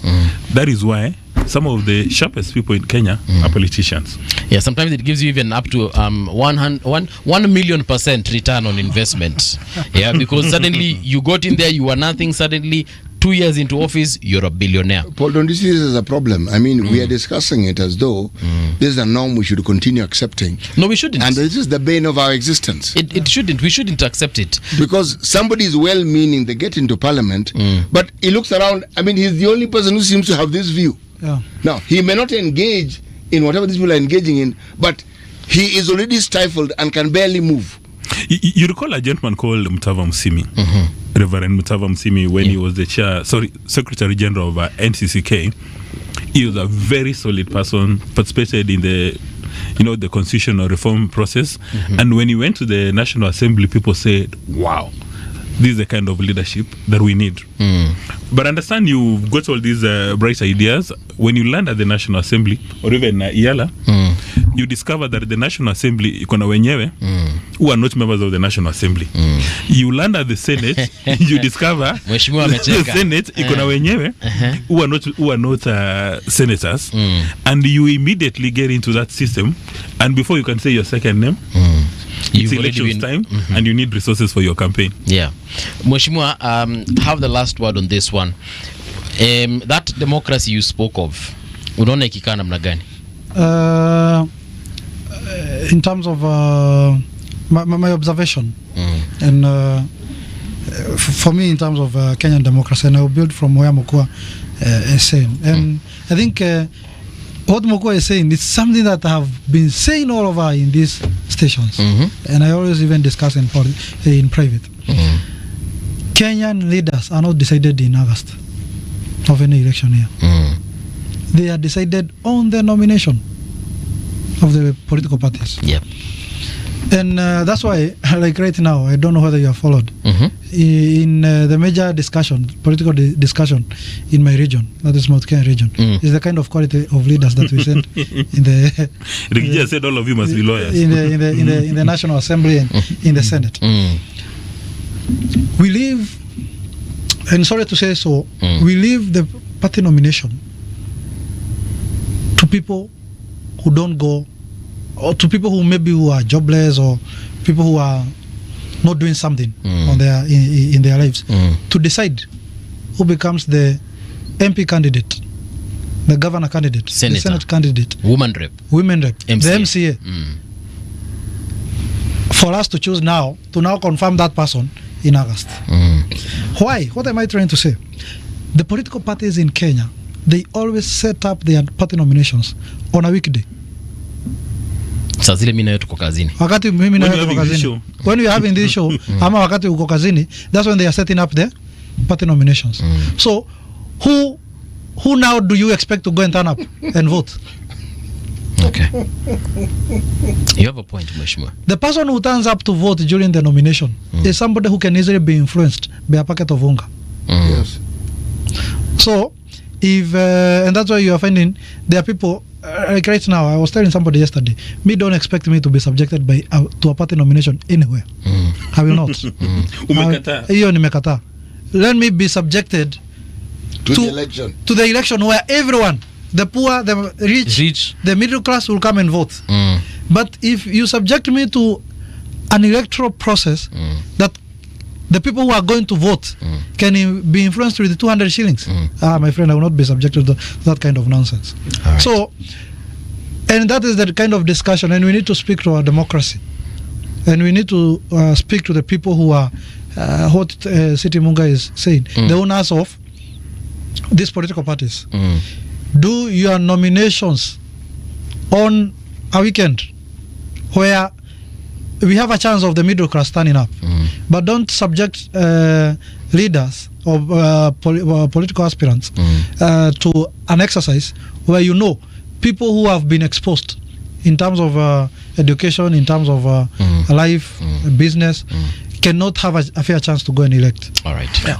Before we leave, allow me to make a radical proposal. Yes. Maybe we should have a day when we do all our party nominations, declared a public holiday, because even over the weekend or Saturday or Sunday, people will say we are going to church, others will say we are going to have a drink, we are going to watch Manu, or you are going for pedicure and manicure, those kind of things, and they don't show up. So maybe there is merit in having a national day during that day. I actually agree. I agree. Thank you very much, gentlemen. We've come to the end of the show. Kwa City and myself, tupatane kesho asubuhi bright and early, but for the rest of the team, do not go anywhere. The next show is starting in a couple of minutes. Enjoy some music, and of course we shall meet tomorrow bright and early.